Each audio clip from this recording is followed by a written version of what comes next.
Today is my first wedding anniversary with Liam. He went abroad on business 2 months ago. Despite the time difference, he made a point to call me at 8 a.m. this morning. He said he bought me my favorite flowers and wanted me to pick him up at the airport tonight. Sure enough, the moment I hung up, the doorbell rang. I opened the door to a smiling delivery guy. "Ma'am, happy anniversary to you and your husband. Wishing you a lifetime of happiness." He was holding 9 white roses. I took the flowers with a smile. "Thank you." After closing the door, I put the flowers in a vase and gently touched the petals. The truth is, I don't like white roses. They're delicate and wilt so easily. White roses are my sister Claire's favorite flower. But for the past year, that name has belonged to me. The phone on the table wouldn't stop ringing. It was a number I'd never saved but knew by heart. A number I used to have for 10 years. The caller was clearly impatient. Finally, on the 3rd ring, I declined the call and sent a text. "Be right there." I put on my coat and left my apartment complex, the most exclusive one in H City. The entrance had high-precision facial recognition, and the security guard knew every resident. He smiled and greeted me, "Heading out, Mrs. Booth?" I nodded with a smile. After a few turns, I saw a mud-splattered white sedan parked at the intersection. I opened the passenger door and was hit by a choking cloud of cigarette smoke. "Stop smoking," I said, sitting down and opening the window. "Liam hates the smell of smoke." The person in the driver's seat turned. "Why weren't you answering my calls?" I paused. "Liam had flowers sent over this morning. I was talking to the delivery guy at the door when you called." "Oh," she said, stubbing out her cigarette. "What kind of flowers?" I was silent for a moment. "White roses." She suddenly laughed. "So he still remembers I like white roses." Then, she turned to look at me. "Kathy, it's really a shame you dropped out of school and didn't go to film school. You missed your calling." She opened her window to air out the car. "After we switch back, you should go back to school. I'll pay for it. Get some plastic surgery, enroll in a top acting program, and you might become a big star. It's better than waiting tables." "No, thanks," I said softly. "Hollywood is a messy place." She snorted. "So what if it's messy? You used to wait tables during the day and sell drinks at a karaoke bar at night. Didn't customers grope you all the time? Become a star," she smiled, "and maybe some rich bachelor will notice you, set you up in a nice place. Wouldn't that be much better than your old life?" I looked at her in disbelief. She paused, coughed a few times, and made a face. "Hey, I was just joking. Why are you so serious?" As she turned the key to start the car, she mumbled, "You didn't used to be like this. I used to make way worse jokes, and you'd always laugh along. Have you been playing me for the past year so much that you've forgotten who you are?" "Maybe," I said, turning to look at the face that was identical to my own. "Claire." "That's right." The person in front of me was my twin sister. A sister I didn't even know existed until 2 years ago. My father raised me on his own. According to him, my mother had an affair with a wealthy businessman shortly after I was born. She quickly divorced my dad and married the other man. Every time he mentioned my mother, my father would fly into a rage. He was a handsome man, known as the town heartthrob in his youth. I heard that plenty of girls at the factory used to chase after him. But my mother's affair became a lifelong shame he could never overcome. Back then, in a small town, an affair quickly became public knowledge. My mother left with the rich businessman to his city, while my father became the talk of the town. People embellished the details of how he caught them, turning it into a story that got passed around until even he stopped trying to deny it. One day, a coworker publicly mocked him, calling him impotent and saying that's why his wife left. He couldn't take it anymore and beat the guy up. Not only did he have to pay a hefty medical bill, but he was also fired from the factory. After losing his job, he fell apart. He started drinking, gambling, and letting himself go. Whenever he was drunk, he'd grab my hand and curse the mother I'd never met. But he never hit me. He would just drunkenly hold on to me and say, "Kathy, my daughter, I'm so glad you look like me." There was a period when he seemed to pull himself together. He got a new girlfriend and found a job at a construction site.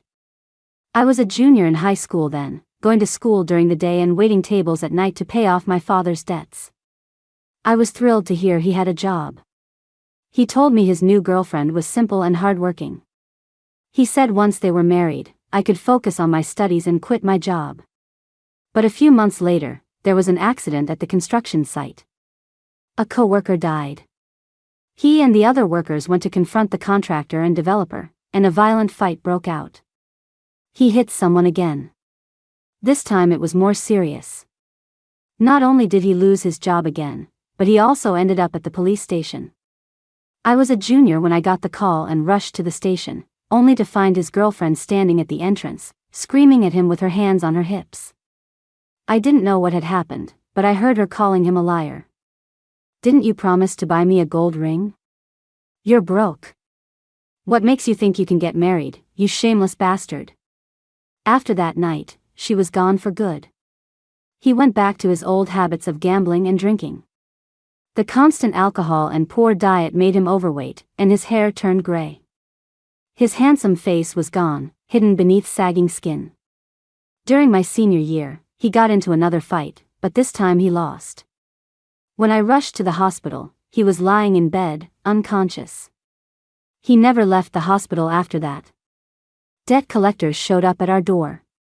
I hid in the kitchen, trembling, clutching a kitchen knife. Eventually, our next-door neighbor called the police, and the men left. My father was in the hospital and needed care. The daily medical bills and mounting debts forced me to make a decision. I dropped out of school. After dropping out, I took care of my father at the hospital during the day and continued to wait tables at night. On my 20th birthday, Stacy, who used to work at the restaurant with me, found me and handed me a business card. She was wearing perfect makeup. "Kathy," she said, "you're too beautiful to let it go to waste." I was completely broke, drowning in debt with no way out, so I started working at that karaoke bar. I never dared to go to any of my old class reunions. I had been in the honors class at a top high school. Most of my classmates had gone on to prestigious universities, while I was selling drinks in a karaoke bar. I thought, maybe this is just my fate. Until Claire showed up. She stopped me outside the karaoke bar after my shift one night. "Are you Kathy?" The moment she spoke, I froze. She took off her sunglasses and smiled at me. "Hi, I'm your twin sister, Claire." I stared blankly at the face in front of me. She said she never knew she had a sister like me until she recently found a photo my mother had hidden away. On the back of the photo was the name of a local photo studio, which led her to me. She was dressed in designer clothes, with a stylish haircut, and had a cool boyfriend who rode a motorcycle. She wanted to see our father, so I took her to the hospital. "You've had such a hard life," she said, crying by his bedside. "Kathy, we're sisters. I'll help you."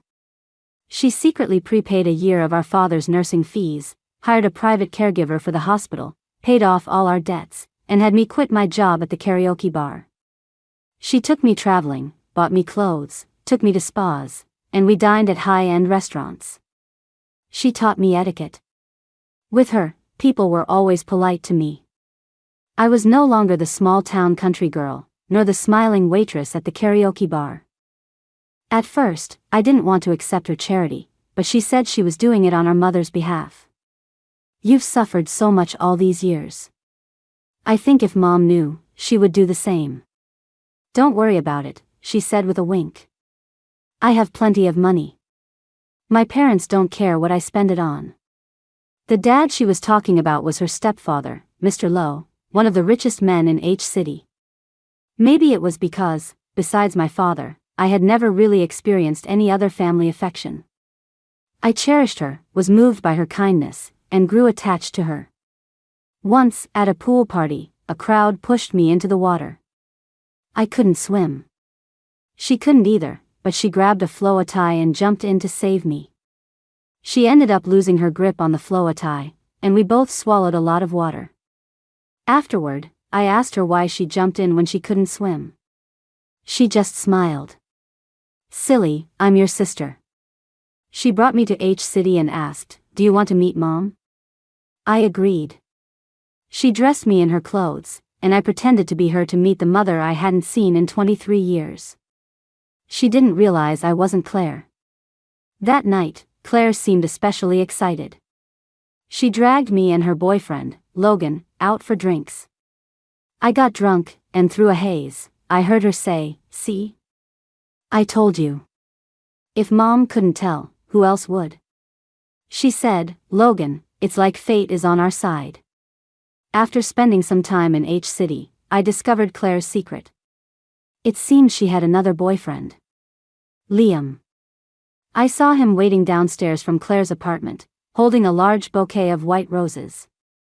Claire's room was filled with his gifts, from lipstick and necklaces to bags, all from top international brands. But she didn't even look at them. I didn't understand why she was doing this. When I asked, she was silent for a long time, her eyes turning red. "Kathy, I honestly don't know what to do." She said Liam was the man her stepfather was forcing her to marry for a business alliance.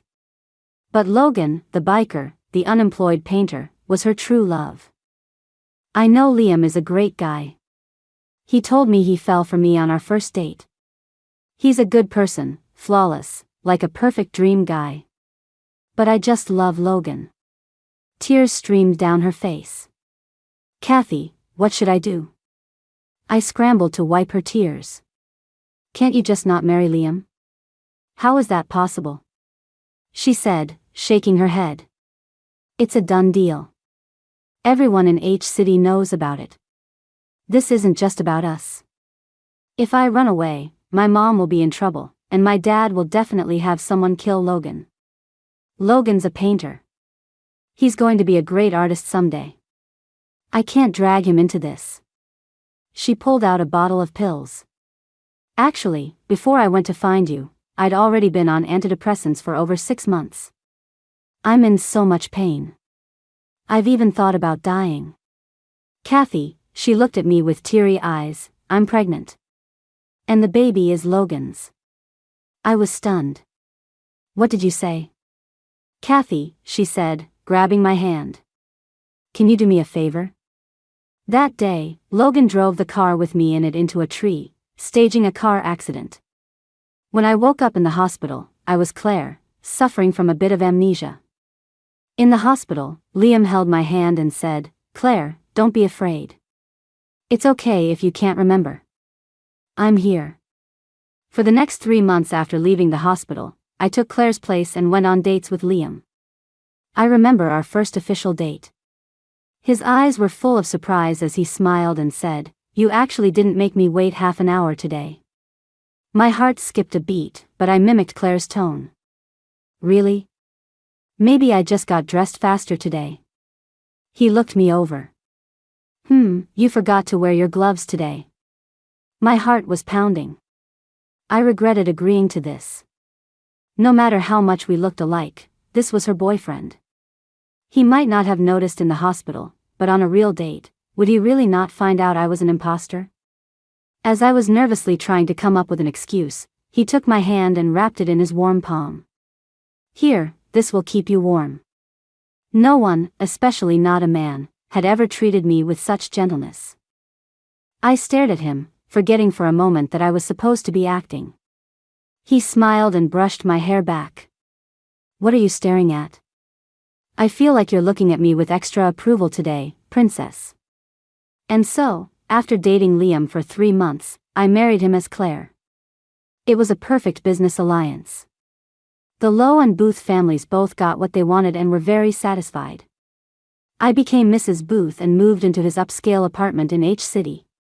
But Claire lost the baby.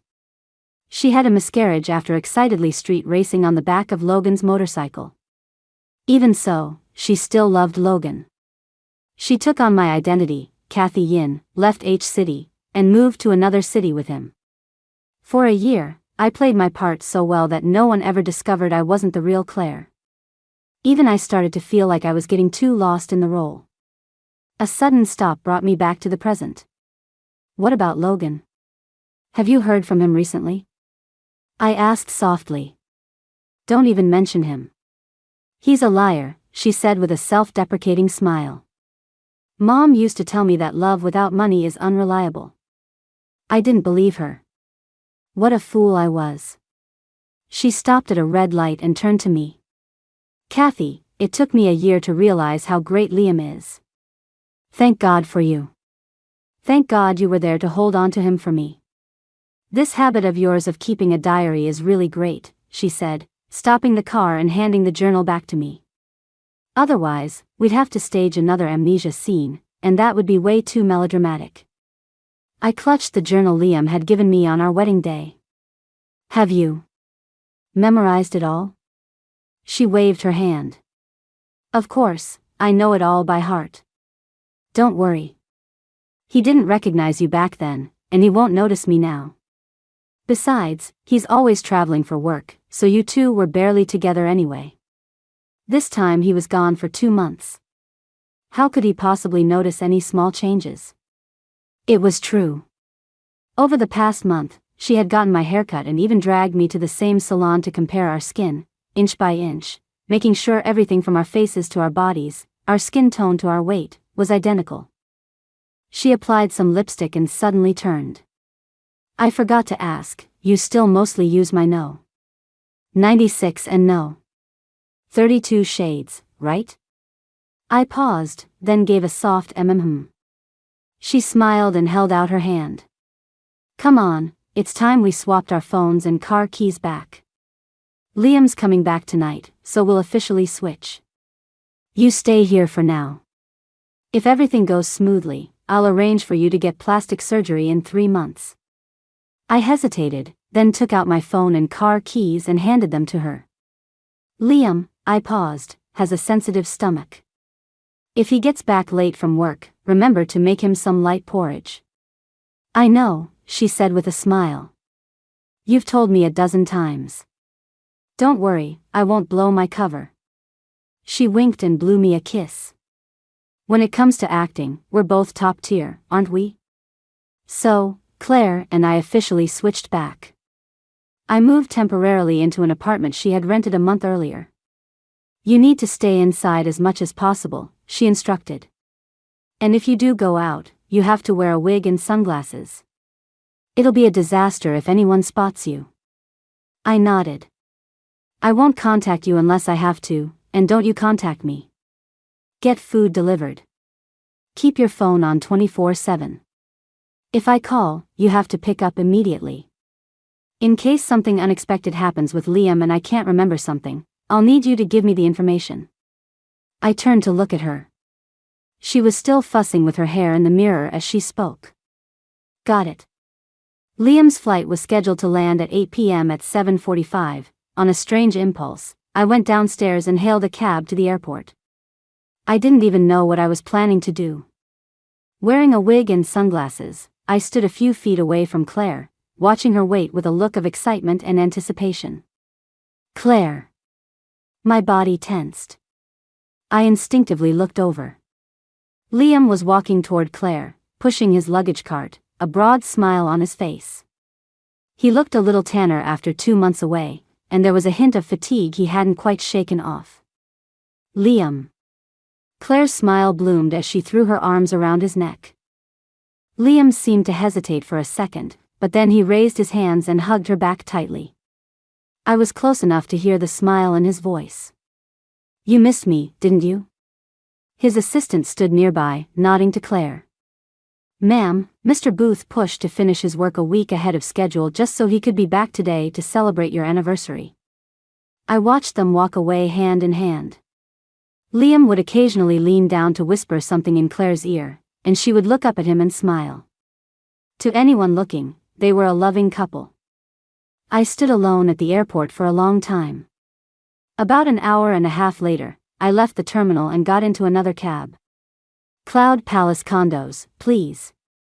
You got it, the driver, an older local man, replied. You live in Cloud Palace? Only rich folks live there. I managed a weak smile. A friend's place. The car stopped at the main gate of the complex.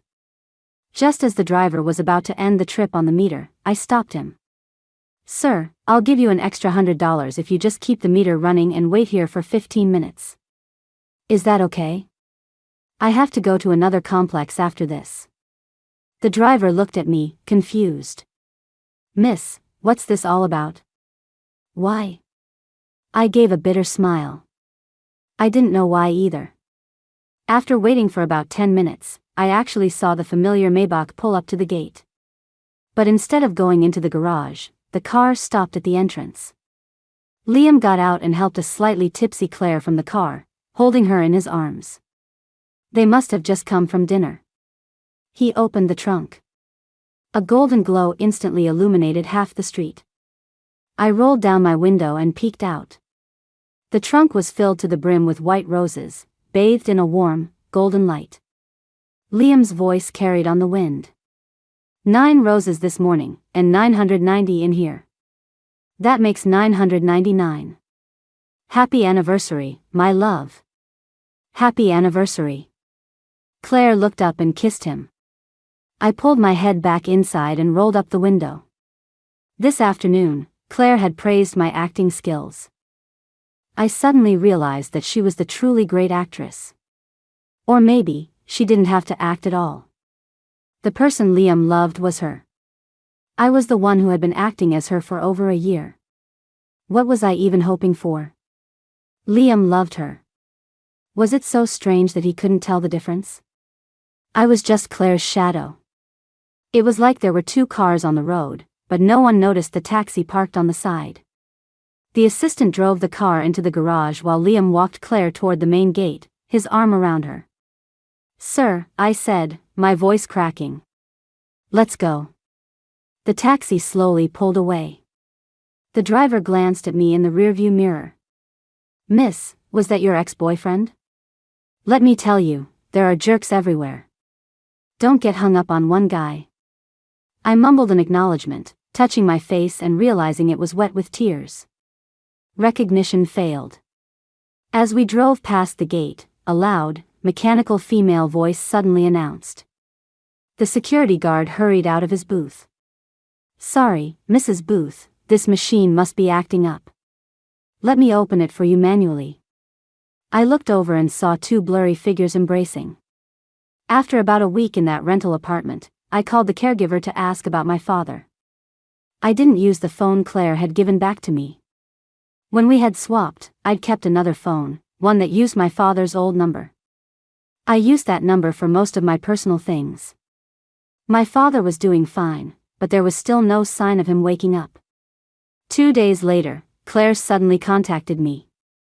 I drove the white car and waited for her at the same intersection. A few moments later, the passenger door opened, and she got in. What's wrong? She was quiet for a moment before speaking.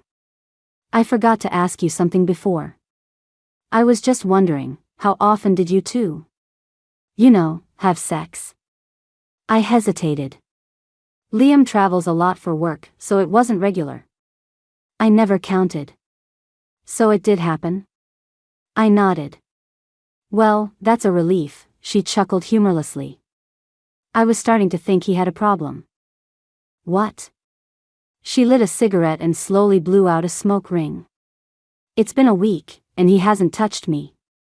I thought for sure it would happen on our anniversary, but not only did it not happen then, it hasn't happened at all. I paused. Is he still jet-lagged? He's probably just tired. That's pretty normal. But it wasn't normal at all.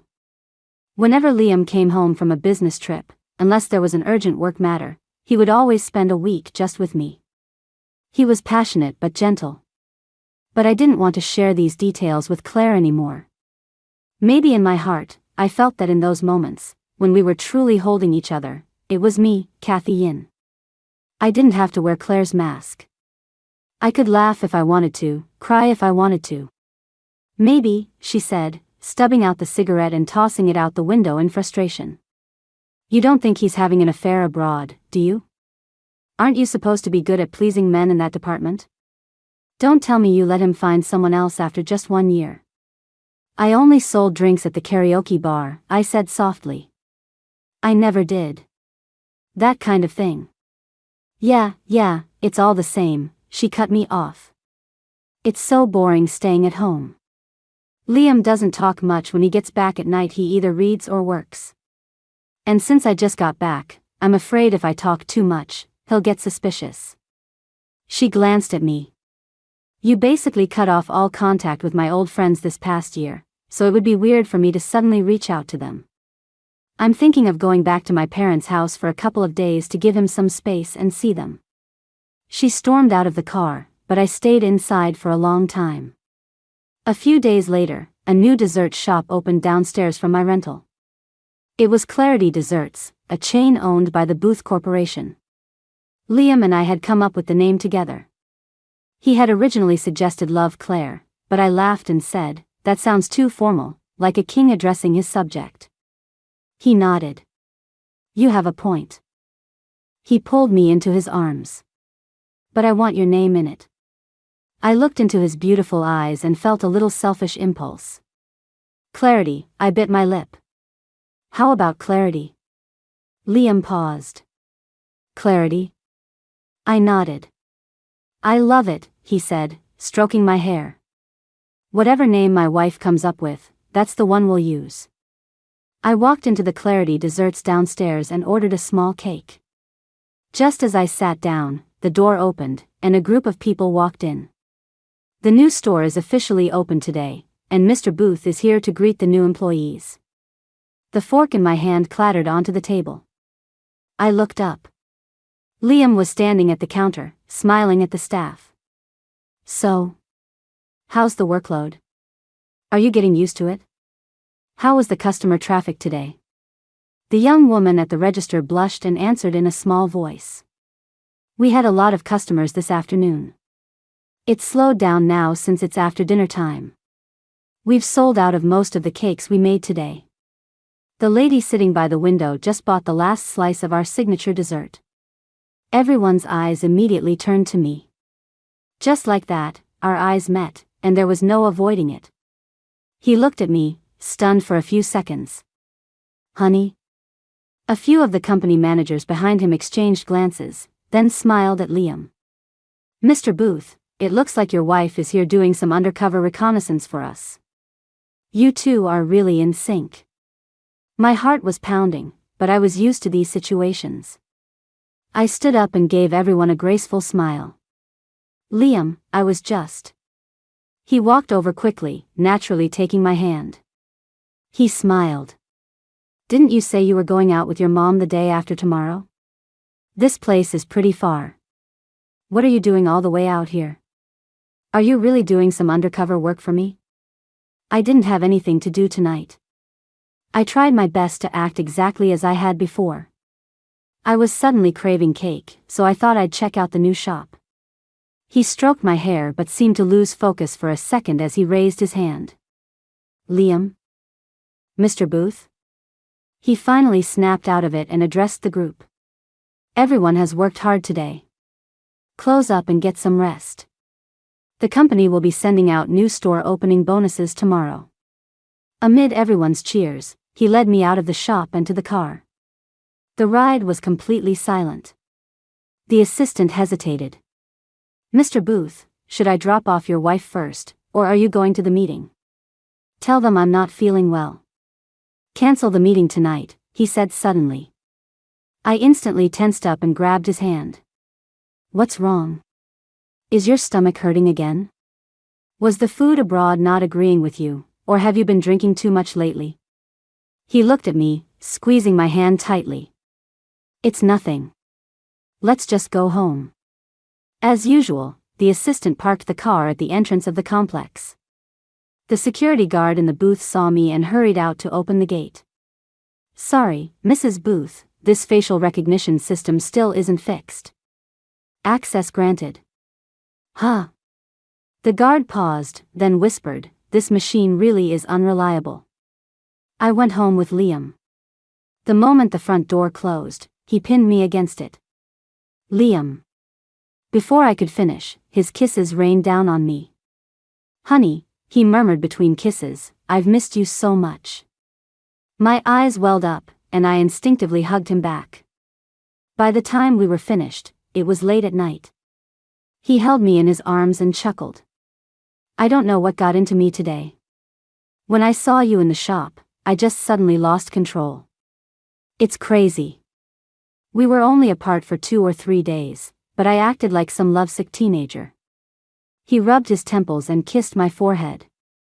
I don't know what's been wrong with me lately. I keep having this strange feeling. I can't put my finger on what's wrong, but something just feels off. He shook his head with a self-deprecating laugh. Maybe I'm just getting old. But it doesn't matter anymore, he said, holding me tighter. I'm probably just too tired lately. After a moment, I snuggled closer into his arms and whispered, Liam. My voice trembled. What if I'm not really? A soft snore reached my ears. Liam was already asleep. I closed my eyes. Maybe this was fate. After a while, I gently got out of bed.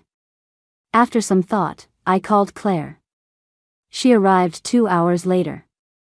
She pulled me into the study, clearly furious. What is wrong with you? I've only been back at my parents' for 2 days, and you've already caused this much trouble? I didn't expect to run into him at the dessert shop. Didn't I tell you not to go out unless you had to? Why did you go out? She demanded. Do you have any idea how suspicious the guard looked when he opened the gate for me just now? I had to tell him I had just stepped out the side gate and was coming back. Claire, I looked up at her, I don't think this is fair to Liam. She froze. What are you saying? You're not thinking of telling him the truth, are you? Doesn't he deserve to know? What right do we have to do this to him? She sneered. Are you doing this for him? Or for yourself? I was taken aback. I know what you're thinking. We're both women. You've been with him for a year, it's normal to develop feelings. Do you think he'll choose you if he finds out the truth? I didn't say anything. Don't be a fool, my dear sister.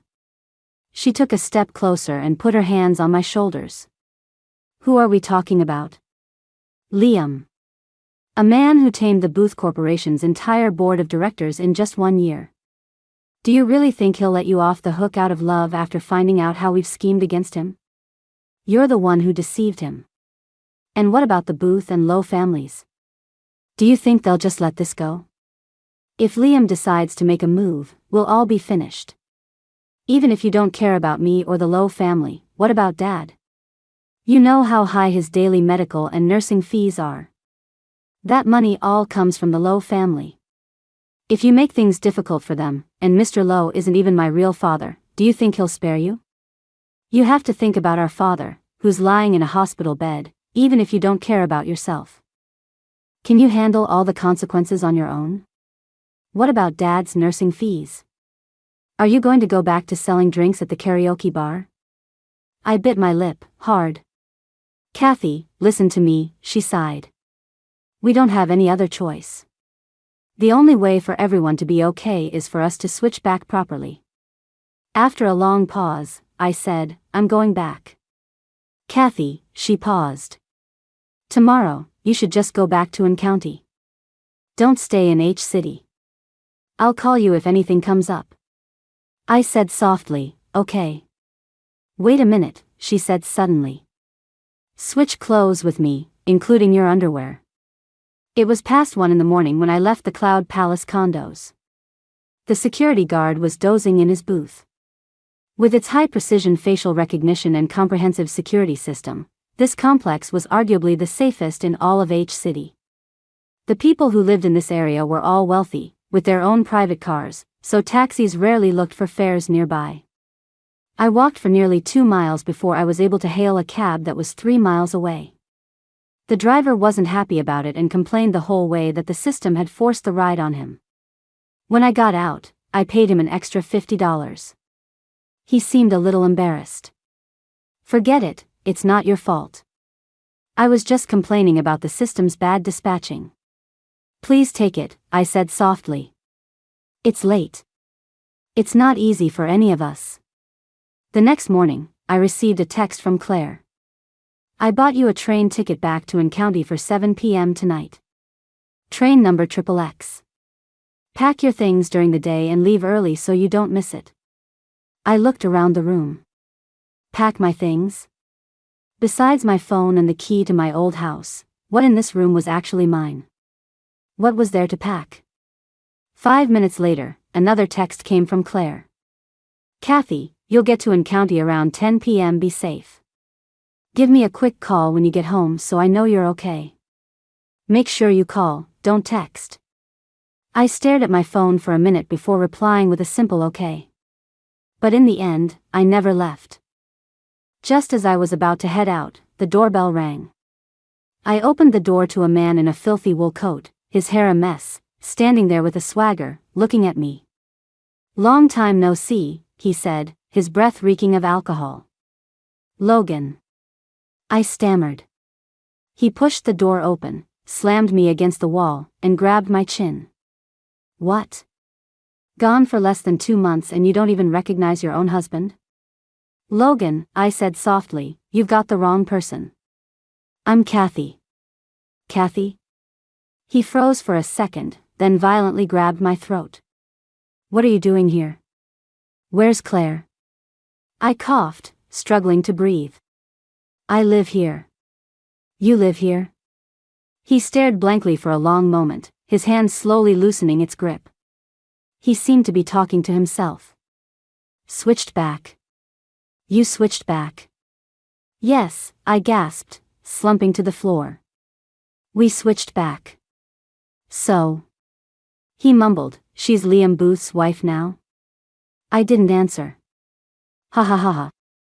He burst out laughing, then violently threw a vase on the floor. Shards flew everywhere, but he didn't stop, sweeping everything else off the table onto the ground.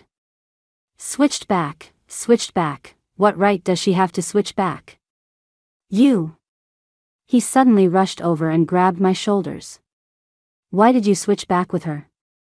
She wanted to, I said quietly, so I did. After all, those things. I paused. They were never mine to begin with. You really are the best sister in the world. After a moment, he sneered and lifted my chin. Marrying someone for your sister, and now getting rid of me for her. You're so kind, why don't you help me figure out what I'm supposed to do now that my wife is gone? Logan, your breakup is between the two of you. It has nothing to do with me. Nothing to do with you? He laughed, pulling 2 marriage certificates out of his pocket. See for yourself if it has anything to do with you. I stared at the marriage certificate in disbelief. You two got married using my identity? She promised she wouldn't do that. Heh. He forced a smile. So, you still think it has nothing to do with you? Kathy Yin, legally speaking, you, he blew softly in my ear, are my wife. I jerked my head away. Logan, you know this is between you two. I have absolutely nothing to do with you. I tried with all my might to break free, but he ripped my collar open and dug his right hand into my bare shoulder. How does it have nothing to do with you? Claire ran off, but you're still here, aren't you? Aren't you the best at pretending to be her? For the past year, haven't you been sleeping with Liam for her? It's all just acting. You're her good little sister. Sleeping with him, sleeping with me, what's the difference? Logan, my strength was no match for his, and my whole body was shaking. Please, you're drunk. Logan, I'm begging you, please let me go. You don't want to? He mumbled, then suddenly gripped my shoulders tighter. Why not? Huh? Because I'm not as rich as Liam? You can sleep with him for a year because he has money, but you won't with me because I don't? He threw me to the ground, looked at his trembling right hand, and his voice shook. You heartless bitch. Didn't my right hand get crippled protecting you? How could you run away? How could you? I fell to my knees, and broken glass dug into the palm of my hand. I gasped in pain. Logan, you. Look closely. I'm not Claire. You're not. He looked at me, dazed, then suddenly dropped to his knees and hugged me. Claire. Claire. I'm sorry, I was wrong. I shouldn't have been drinking, I shouldn't have lost my temper. I was just so upset because I can't paint anymore. I'm sorry, Claire, I'll never treat you like this again. Please forgive me this one time, okay? I promise this is the last time. Tears streamed down my face as I let him hold me, slowly slumping to my side. He was passed out drunk. I gently pushed him away, ignoring the pain in my hand, found my phone, and with trembling fingers, called Claire. The first 2 calls were disconnected. The third time, she finally answered. Before I could say a word, her angry voice came through. What is your problem? I told you not to contact me. Logan's here, I said. The other end of the line went silent. You married him using my identity. Why didn't you tell me? Claire. Liam's voice came through the phone. Can you bring me a tie? I froze.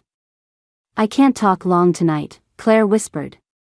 I have to go to a charity gala with Liam right away. Find a way to keep him calm for now. I'll contact you tomorrow. Wait. Before I could finish, the line went dead. Blood from my hand dripped onto the floor. I tilted my head back, wiped away my tears, got dressed, and went to the pharmacy downstairs to buy iodine and cotton swabs. Honey, the pharmacist, a middle-aged woman, said, you should really get that checked out at a hospital. You might need a tetanus shot. I nodded. Thanks. It was already 11 p.m. when I got back from the hospital. Logan was sprawled on the floor, snoring, fast asleep. After some thought, I took a knife from the kitchen, locked the kitchen door, and fell asleep leaning against the cabinets, clutching the knife. I don't know how much time passed, but I heard the kitchen doorknob turning. I jumped up, startled, and saw that it was already bright outside. Click. The lock opened. I held the knife tightly, watching the door warily. Logan opened the door, holding a small piece of wire. Don't be scared, he said softly. I don't mean any harm. I was just worried something might have happened to you in here. I kept the knife raised. I was drunk yesterday. I'm really sorry. He paused. I cleaned everything up outside. You don't have to be afraid. Really. I'm sober now. I won't do anything to you. Do you know who I am? He nodded and paused. Kathy. The living room had indeed been clean, spotless. I'm sorry, he said again as we sat across from each other at the table. Logan, I began, since you're sober now, let's go get a divorce. To my surprise, he shook his head. No. Why? Kathy. He sniffled. I was hospitalized a while back for drinking too much. That's when Claire left without a word. I've been looking for her ever since I got out. Kathy, can you help me get her to meet me? I just want to see her one more time, to say a proper goodbye. It shouldn't end like this between us. I remembered the look on Claire's face every time she mentioned Logan and paused. She's Mrs. Booth now. I don't think she'll want to see you. She'll see me, he said calmly. Tell her I'll give her 7 days. If she doesn't come, I'll tell Liam everything that happened a year ago. What did you say? He nodded. I've got nothing to lose. Kathy, I was drunk last night and said some terrible things to you. I'm really sorry. But if you help me get her to meet me, just as long as she's willing to see me, I'll get a divorce with you. Logan left me a phone number and left. I waited all day, but Claire never contacted me. At 6 p.m., I tried calling her several times, but she didn't answer. I sent her a text, I'm waiting for you at the old spot. If you don't show up, I'm going to the Cloud Palace condos. She arrived at 8 p.m. We sat in the car in silence. Why didn't you tell me you married Logan using my identity? She paused, not answering. I looked at her. He's here to see you. You should go meet him. I'm not seeing him, she said. Do you have any idea what kind of life I've been living since I came back? She tilted her head back, as if trying desperately to hold back tears. Logan's right hand was injured. He can't paint anymore. It happened because some thugs were harassing me, and he got his hand smashed with a brick while protecting me. In your eyes, I'm a heartless bitch, right? She turned her head, tears streaming down her cheeks. I really did want to stay with him. It didn't matter that he couldn't paint or wouldn't become a great artist, as long as we could be together. But I helped him submit his resume online and look for jobs, and he wouldn't take any of them. All he did was stay home and drink. She wiped her tears away with her hand, staring out the window. Whenever he got drunk, he would just curse his right hand, call himself useless, and smash everything in the house, over and over again. After he sobered up, he would kneel and beg for my forgiveness, promising he'd never drink again, never be like that again, but the next day, it would be the same. She covered her face. Every time I saw him like that, I was so scared. And I blamed myself. I felt like it was all my fault he became this way. I know I should have stayed with him, but I just couldn't take it anymore. She covered her face, tears streaming through her fingers. I really couldn't take it. I didn't even have the courage to break up with him, so while he was in the hospital, I left him a letter. I explained everything in the letter, I really did. I never thought he would come looking for me. A letter. Explained everything. I said softly. But you didn't get a divorce. Was it because you thought it didn't matter since your name wasn't on the marriage certificate? Kathy. She grabbed my right hand. I'm sorry. I'm so sorry. Go see him, I said. Logan said he's giving you 7 days. If you don't see him, he'll tell Liam everything that happened a year ago. I really can't see him. She cried harder. Kathy, help me. Please help me one more time, okay? Help you with what? I turned my head and said calmly, Claire, what do you want me to help you with? Could you pretend to be me, and go stay with him for a little while? There was a moment of silence. Then, I laughed, a sharp ache in the corner of my eyes. Claire, I looked at her, what do you think I am? She froze. Am I your sister, or just a tool for you to use? She paused, then suddenly became hysterical. A tool? A tool. Is that what you think of me? If I thought of you as a tool, would I have gone all the way to N County to find you, to help pay off your debts and your father's medical bills? If I thought of you as a tool, would I have jumped in to save you when you fell in the water, without a second thought? If I thought of you as a tool, would I have insisted you quit your job at the karaoke bar and brought you to H-City to live a better life? As she spoke, tears streamed down her face. I didn't say anything. Kathy, she cried, I'm really out of options. Logan. But I'm Mrs. Booth now. I really can't see him. Please help me, just help me this one time, please. I'm desperate. Desperate. A year ago, she said she was desperate, and I helped her. Now, I didn't want to help anymore. Claire, I said softly, I remember all the good things you did for me. I turned my head. But I really can't help you with this. Why not? She spun me around. Kathy, you spent the past year helping me, pretending to be me with Liam. You can just act like me again. Logan won't be able to tell. It's the same as being with Liam. I can't do it. Her voice rose. Why can't you? You can sleep with Liam, why can't you sleep with Logan? Because I love Liam. The words hung in the air, and we both fell silent. I love him. For the past year, I wasn't just playing you, I turned away. I thought of myself as his real wife. I genuinely love him. She suddenly started laughing. No wonder, no wonder. She leaned back. So that's what you've been planning all along. You were hoping I'd never come back, weren't you? You're happy Logan showed up, aren't you? Because if I go back to him, you can be Mrs. Booth again. She chuckled. No wonder you agreed so quickly a year ago. You wanted to take my place even then, didn't you? After all, being a low family heiress, Mrs. Booth, was a status you could never have dreamed of. Raising a snake in my own home? She laughed loudly. So this is what that feels like. This past year, you must have been hoping I'd die out there, so you could be Mrs. Booth forever and ever. I shook my head. You know perfectly well I never thought that. She turned her head away, refusing to speak. After a long silence, I sighed. Claire, you know what kind of person Logan is better than I do. He said he's giving you 7 days. Whether you want to see him or not, that's up to you.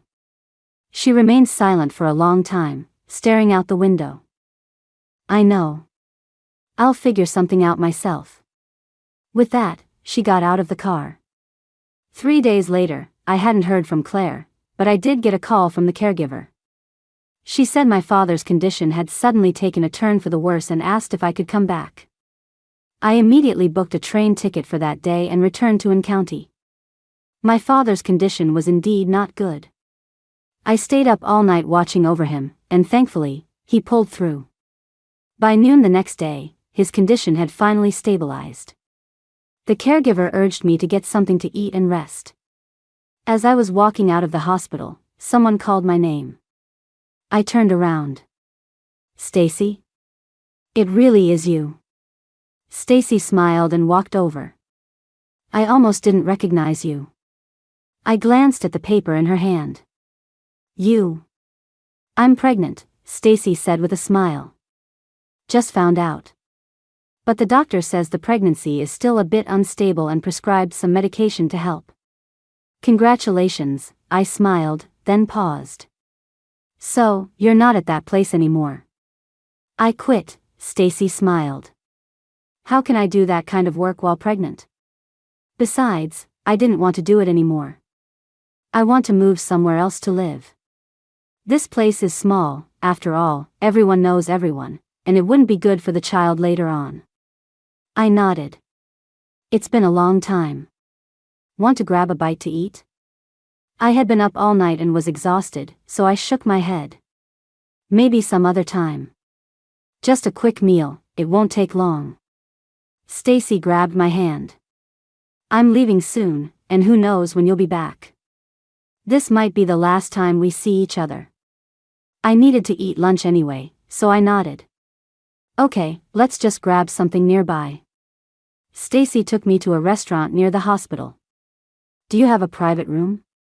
Room 1105. The waiter led Stacy and me to room 1105.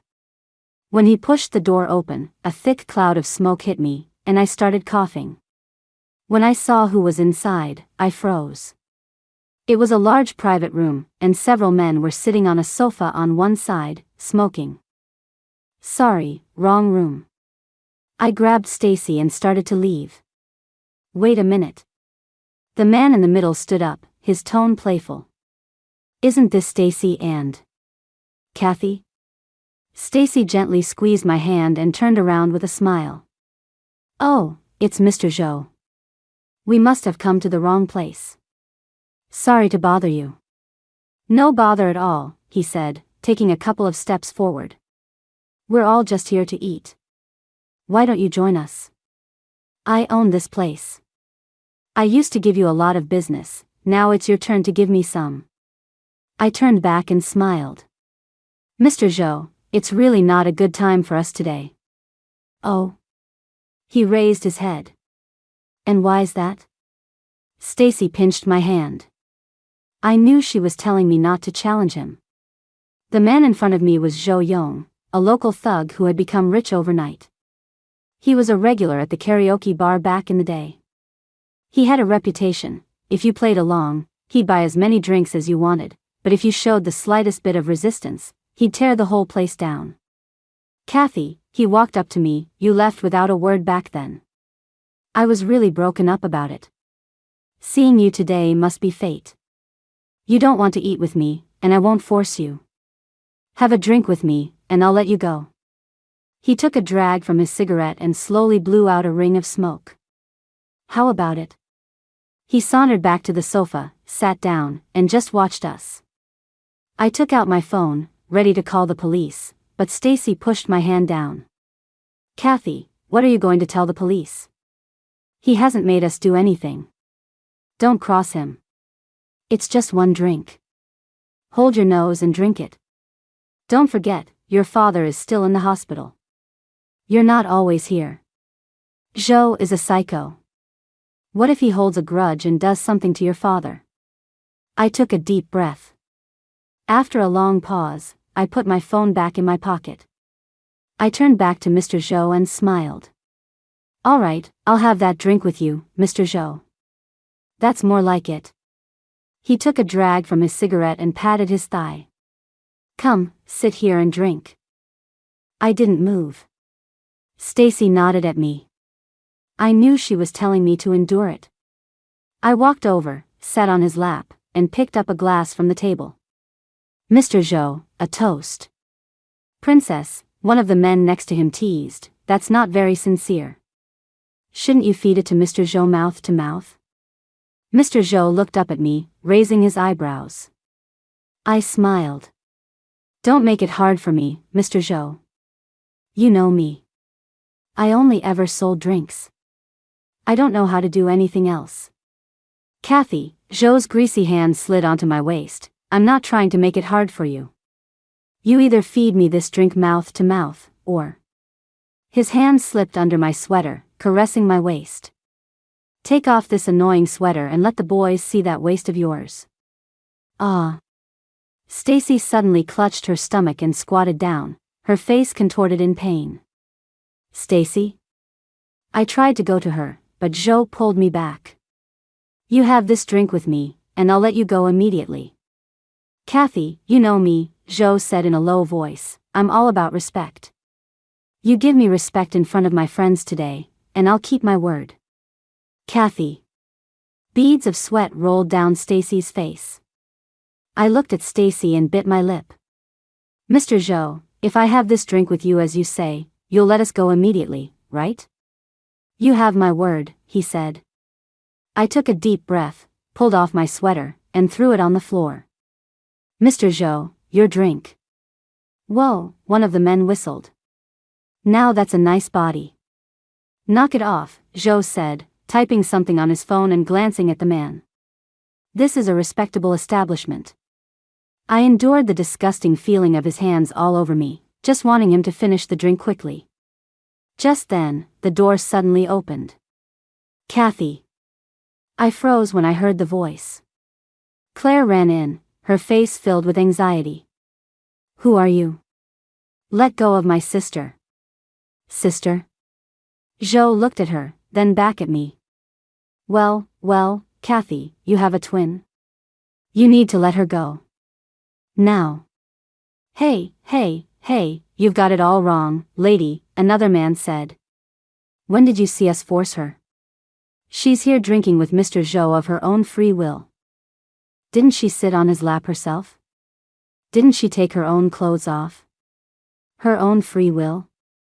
Claire was stunned, then looked at me with disappointment. Kathy, you promised me you wouldn't do this kind of thing anymore. I didn't answer her.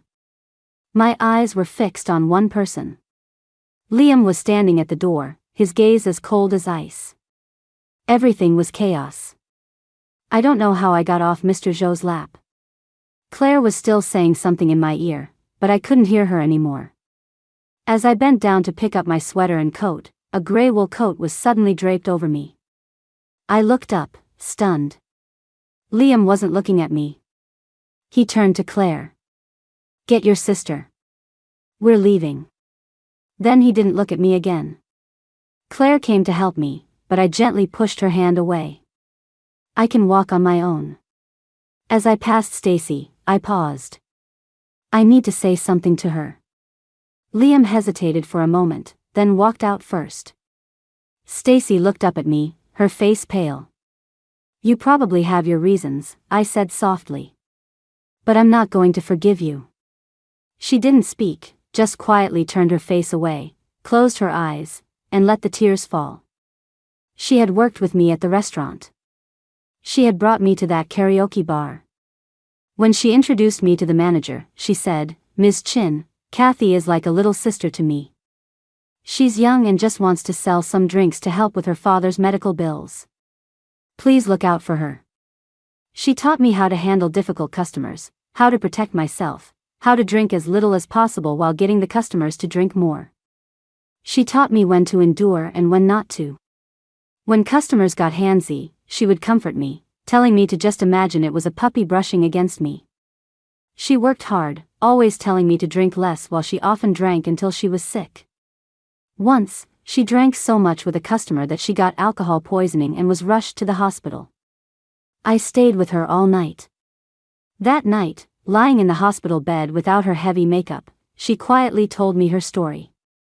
She had 3 younger brothers, each one a handful. As she talked, she started to cry. "Kathy, I wish I had a sister like you." What she didn't know was that at that moment, I was thinking how wonderful it would be to have a sister like her.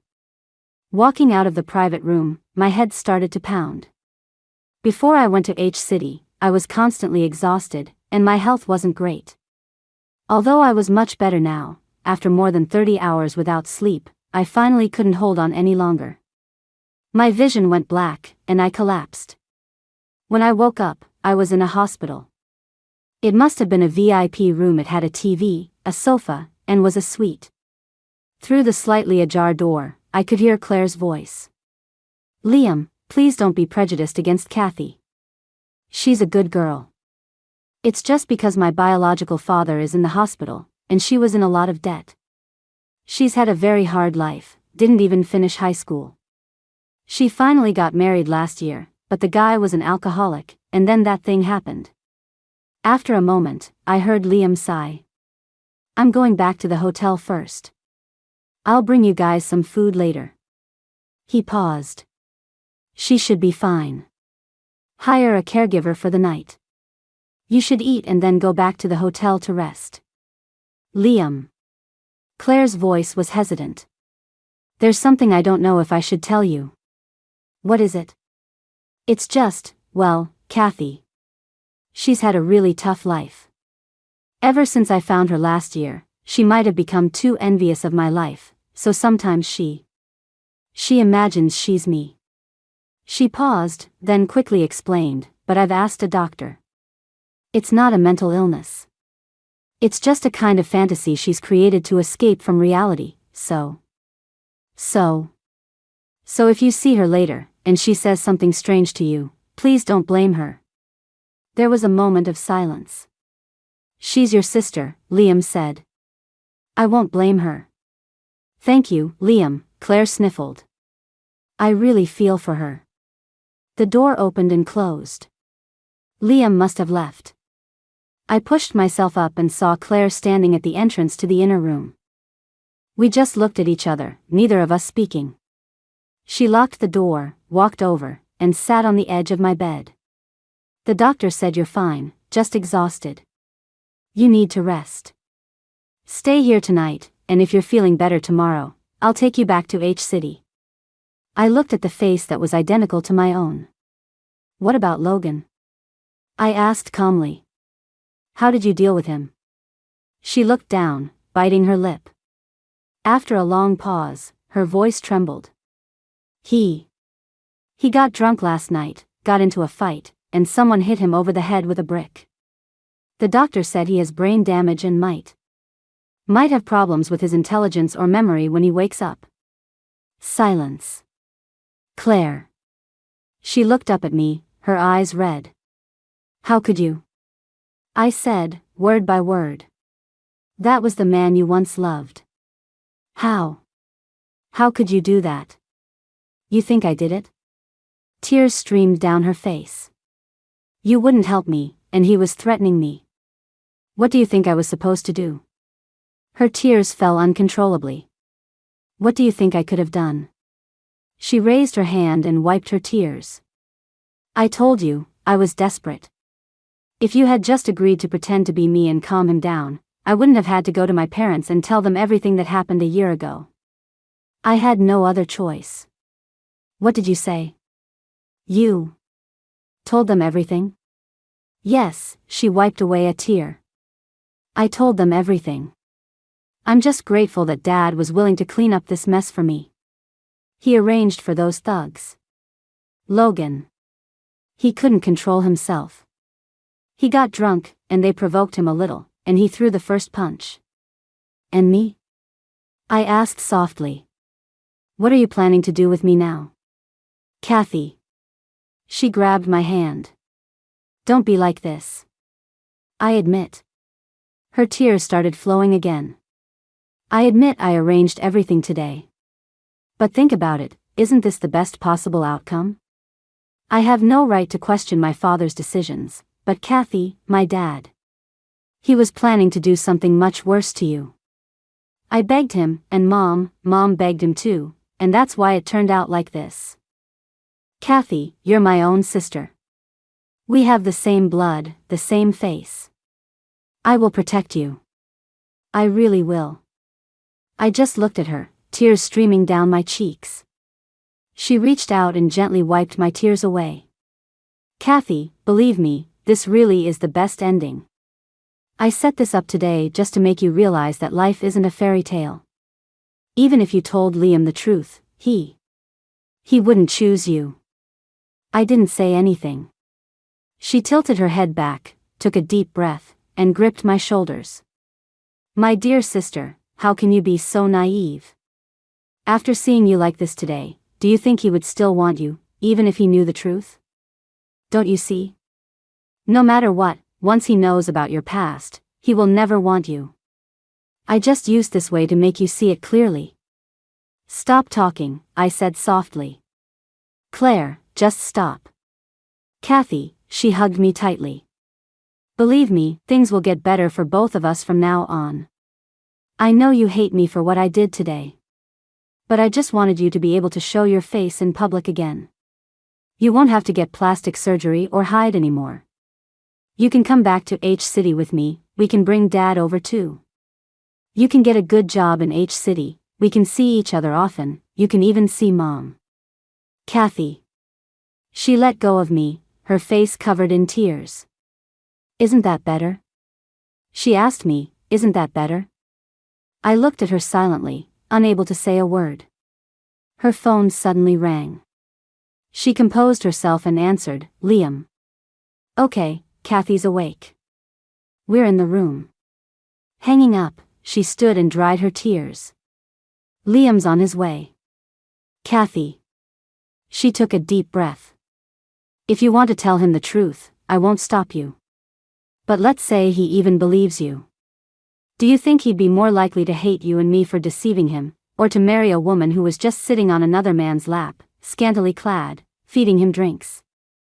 Once you say it, there's no going back.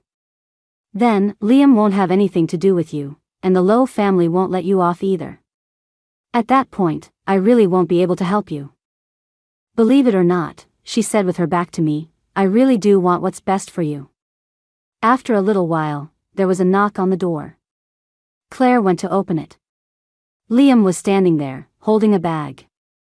My gaze went past Claire to Liam. He looked at me, I looked at him. Our eyes met, but neither of us spoke. Claire looked at him, then at me, and suddenly smiled. Look at me, you two haven't been properly introduced. Kathy, this is my husband, Liam. You've seen his picture. Liam, this is my sister, Kathy. I looked at Claire. She kept a smile on her face, but her fingers were nervously twisting together. Then I looked at Liam. After a long silence, I opened my mouth. Hello, I said softly. Brother-in-law. The tension immediately left Claire's face. She smiled and walked over. You must be hungry. Liam brought food. Eat something and get some sleep. Claire helped me to the sofa, and Liam placed the food containers on the coffee table one by one. Liam, did you get this from the hospital? Liam shook his head. The hospital cafeteria food is bad. I went to a restaurant and had them make it fresh.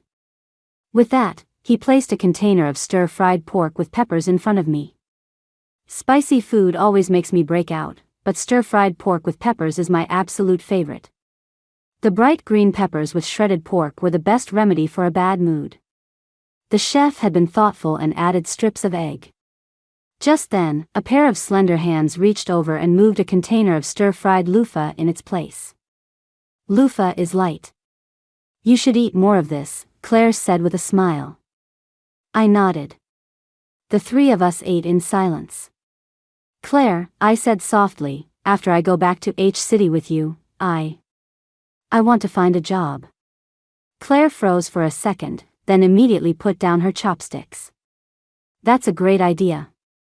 I've always wanted you to get a proper job. But I don't have a diploma, I said quietly. I've tried looking before, and it's hard. There are college graduates everywhere. I couldn't even find one in the county, let alone in H-City.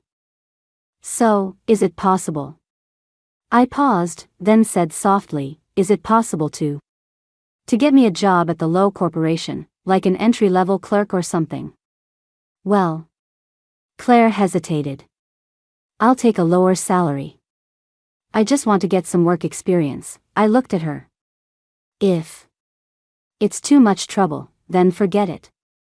I'll try to find something on my own. No, it's not that, Claire took my hand. I'm just worried about Dad's side.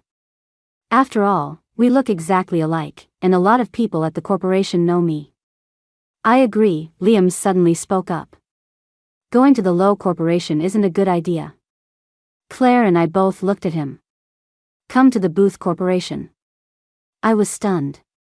Claire's eyes were also wide with surprise. Liam? Liam took a sip of tea. An assistant in the executive office just resigned yesterday. Do you know any basic English? I nodded. Liam, Claire tugged at his arm, I know you're trying to help, but Kathy didn't even graduate from high school. I'm worried she won't be able to handle a job as an executive assistant and will just cause trouble for you. I paused, not saying anything. The truth was, I was very good at English in high school and had won a national competition. After dropping out, I barely had time to touch a book and had forgotten a lot. But during the year I was married to Liam, to maintain Claire's socialite persona, I didn't work. During the day, while Liam was at the office, I passed the time by reading. Liam had a lot of English books. I read them with a dictionary by my side and finished half a bookshelf's worth. Once, I was so engrossed that I didn't even notice Liam had come home. When I looked up after finishing a section, I found he had already changed his clothes and was leaning against the doorframe, a smile on his face, just watching me. I had no idea how long he'd been there. Our eyes met. The last rays of the setting sun cast a golden veil over him. He walked over, swept me up in his arms, and said with a laugh, I never thought I'd have to compete with my beloved books for my wife's attention. He sat on the sofa with me in his lap and pointed to the book in my hand. Let me see what's got you so captivated. I opened the book for him. He pointed to a line. If equal affection cannot be, let the more loving be me. He smiled. What does it mean? I blushed. You already know. Why are you asking me? With one hand, he tucked my hair behind my ear, his kisses trailing downwards. That night, he carried an exhausted, sleepy me back to the bedroom. Just before I fell asleep, I heard him whisper in my ear, Honey, let the more loving be me. A loud clatter brought me back to the present. A water glass had tipped over. Claire was frantically wiping the table with tissues. Liam took a few tissues and helped her dry her hands, his voice gentle. Look at you, so clumsy.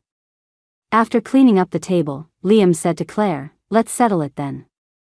Your sister has no work experience, so it'll be hard for her to find a job elsewhere. And given her situation, if you ask for favors at other companies, your father-in-law might not be happy. Let her come to the Booth Corporation to learn for a while. Only a few senior executives there know you, so it's better for you too. After a year or so, it will be easier for her to find another job. Then, he turned to me. The job is simple, just sending and receiving emails. But since you want a job, you have to be serious. If you make a mistake, you'll be reprimanded just like anyone else. Also, he paused, his expression serious, some of your old work habits will have to change. The Booth Corporation has a very professional environment. We don't tolerate any funny business. Oh, Liam, Claire quickly interjected, why are you being so serious? Don't scare Kathy. Kathy, say something. I know. I'll do a good job, I paused. Thank you, brother-in-law. Just then, Claire's phone rang. She walked over to the window to answer it. Mom, I've got Kathy. I'll see. Okay. Liam and I ate in silence. He suddenly looked up. What's your name? I met his gaze and said softly, Kathy Yin. Okay, he put down his bowl. I'm Liam Booth. The next day, Liam returned to H City first. I insisted on staying at the hospital and in county for another week to be with my father, so Claire stayed as well, saying she'd keep me company. Claire wanted me to stay at the hotel with her, but I refused. Our house had been empty for a long time and was covered in a thick layer of dust. I cleaned it from top to bottom. In my father's room, there was an old, dilapidated desk. The legs were covered in cobwebs. As I was cleaning underneath, I accidentally bumped the bottom panel of the desk, and a drawer fell out with a clatter. The contents of the drawer scattered across the floor. Rubbing my head, I started picking things up one by one when I noticed an unfamiliar old photo album. The album was filled with pictures I had never seen before. A young, dashing father on a bicycle, with my mother sitting behind him, her arms wrapped tightly around his waist, smiling sweetly. My father, wearing a groom's red sash, carrying my mother, dressed as a bride, on his back, a shy smile on her face. And pictures of a tiny me and Claire, each held in one of our parents' arms. I couldn't tell which one was me and which was Claire. But both of us were smiling happily. I closed the album and was about to put it back when a clipped piece of an old newspaper slid out. It was a newspaper from 10 years ago. The clipping was a news report, H City's low corporation facing major financial crisis, may face bankruptcy liquidation. I didn't know why my father had specifically saved this page. Perhaps it was out of spite for an enemy, but the Low Corporation didn't go bankrupt back then. Instead, it emerged from the crisis stronger and grew even larger. I gently tucked the newspaper clipping back into the album. Life, indeed, is not a fairy tale. But it's not something you have to passively accept either. A week later, my father's condition stabilized, and I took the high-speed train back to H City with Claire. And county is really getting nice, she said, looking at a large billboard for a social media influencer tourism festival outside the window. With its mountains and water, it might actually become a hot tourist spot. Maybe. Kathy, she turned hesitantly, about the job at the Booth Corporation. It doesn't matter, I said calmly. If you don't want me to go, I won't. No, she said quickly. Now that Liam has suggested it, it would be more suspicious if you didn't go. What I mean is, even though your job won't involve direct contact with Liam, you should probably plan to resign after about 6 months. I'll help you find a job at another company after that. For now, you should avoid contact with him as much as possible. He's not suspicious now, but it's always better to be cautious. I said softly, okay. Mom is coming to pick us up, she smiled. Kathy, I'm so happy you can finally meet Mom with me, openly. At the dinner table, our mother, Miss Shaw, kept putting food on my plate. You two are not to pull any more stunts like this, she said, wiping a tear. To think it was Kathy I was seeing for the past year. You two nearly gave me a heart attack. Your father bailed you out this time. If you ever dare to do something like this again, she looked at Claire, I'll break your legs. I know, Mom. But it all worked out, and Kathy and I are back where we belong. Claire stuck out her tongue. Miss Shaw glared at her. Mom, about Logan. You dare bring him up? Miss Shaw said angrily. If he hadn't influenced you, would you have done something like this? Your father has made it clear, you are to stay with Liam and never see that Logan again. Otherwise, you'll be sorry. Don't follow your sister's crazy ideas. Miss Shaw turned to me, her voice softening. From now on, if you need anything, if you run into any trouble, just tell me. I'll help you. Thanks, Mom. I paused, then nodded. Halfway through the meal, Finn arrived. He was the son of Miss Shaw and Mr. Lowe, my and Claire's half-brother, and the current head of the Lowe Corporation. Well, he pulled out a chair and sat down, looking between me and Claire. You two really do look exactly alike. Miss Shaw served him some food and frowned. What took you so long? What do you think I was doing, dear mother? Finn laughed. You have someone to support you, but I have to support an entire corporation. You think I'm just sitting around all day? Miss Shaw didn't say anything more, just pushed a glass of wine toward him. Toast your second sister. Liam helped you so much last year, and she played a big part in that. Finn casually swirled the wine in his glass. See, I told you Dad shouldn't have handled it this way. Switching back is fine, but our other sister has been with Liam for a year. Just let her stay with him. What do you mean? Miss Shaw frowned. He grinned. Haven't you heard of having your cake and eating it too? They're twins. From now on, brother-in-law can have one on each arm, and they look identical. Just thinking about it is exciting. We're giving him such a great gift. He'll be tied to our Lowe family forever. Finn, shut up. Claire grabbed an apple from the table and threw it at him. Finn, don't talk nonsense, Miss Shaw said sternly. Finn caught the apple, still grinning mischievously. I'm just kidding. Look at you all so tense. He raised his glass. Thanks for everything last year, he winked at me. Second sis. A few days later, I started my new job at the Booth Corporation. Mr. Bernard, the executive secretary, led me to my desk. A few months ago, he had called me ma'am. Today, he called me Kathy. Kathy, this is your desk, he smiled. Don't worry. Mr. Booth and the other senior executives who know about your relationship with your sister have been briefed. You can just focus on your work.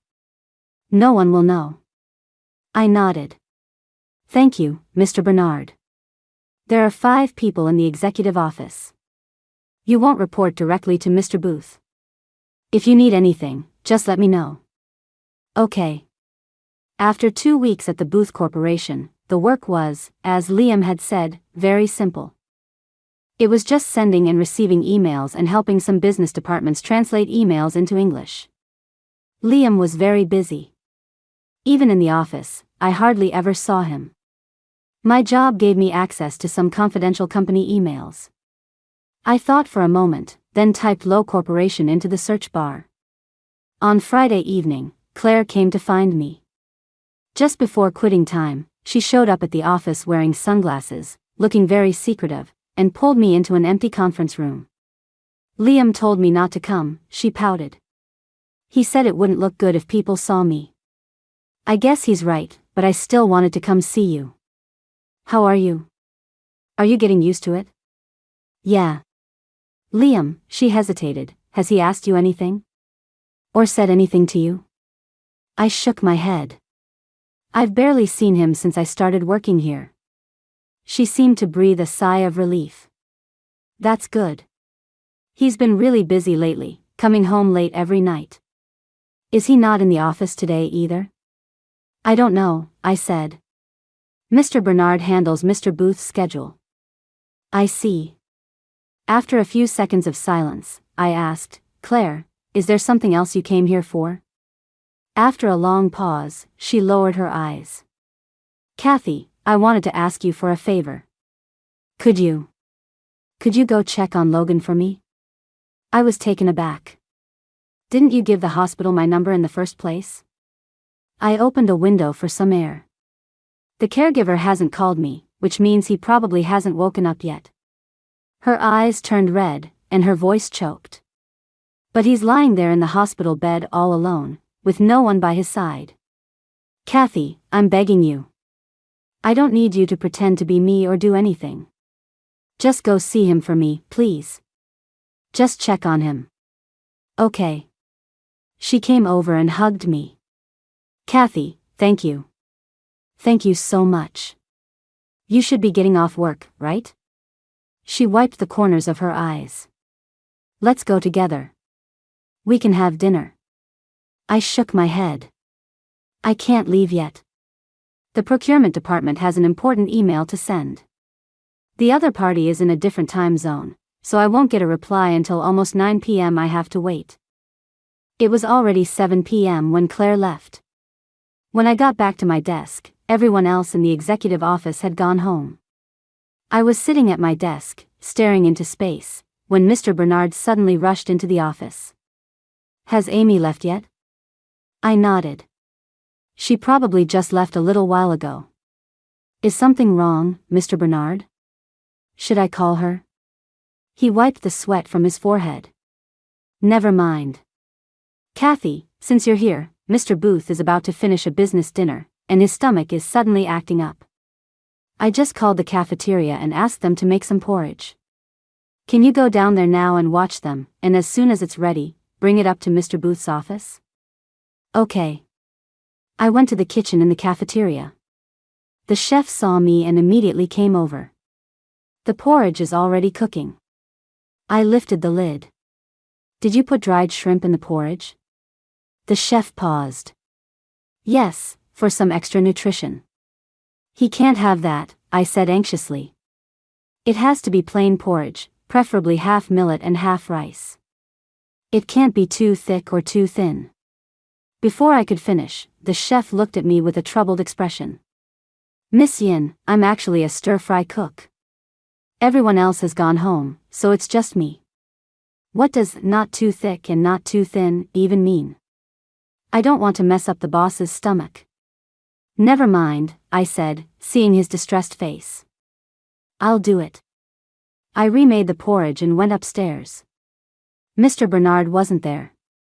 I thought Liam hadn't returned yet, so I carried the porridge to the CEO's office and knocked. To my surprise, Liam himself opened the door. There was a thin layer of sweat on his forehead.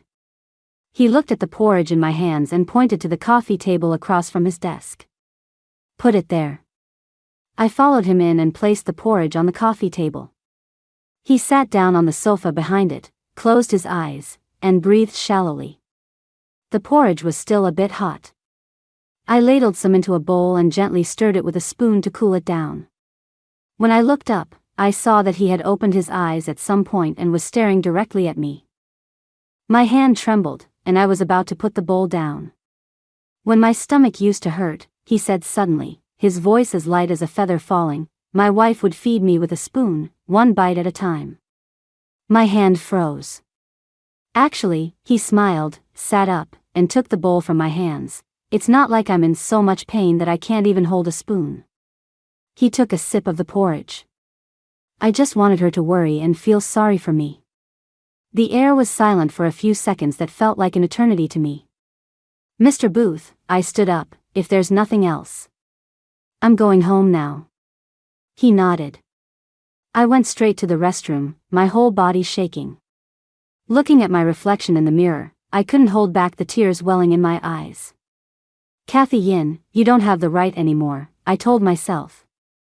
He was the man you shared a bed with, and you deceived him for a whole year. You don't deserve his forgiveness. And you certainly don't deserve his love. The next morning, I got a call from the hospital. Are you Logan's family? There are a few forms here that need a family member's signature. Can you come by before 5 p.m.? Okay. When I got back to the office, I overheard a few colleagues chatting. I don't know what the Lowe family did in a past life to get so lucky. Right? If they hadn't partnered with the Booth Corporation on those projects last year, they never would have landed them. I heard. I walked in, and Amy saw me and waved. Kathy, I was just looking for you. The guys from procurement are having a get-together tonight and invited us. You should come. I smiled. I can't. I have something to take care of at home, so I need to take off early. Oh, I see. Amy smiled at the others.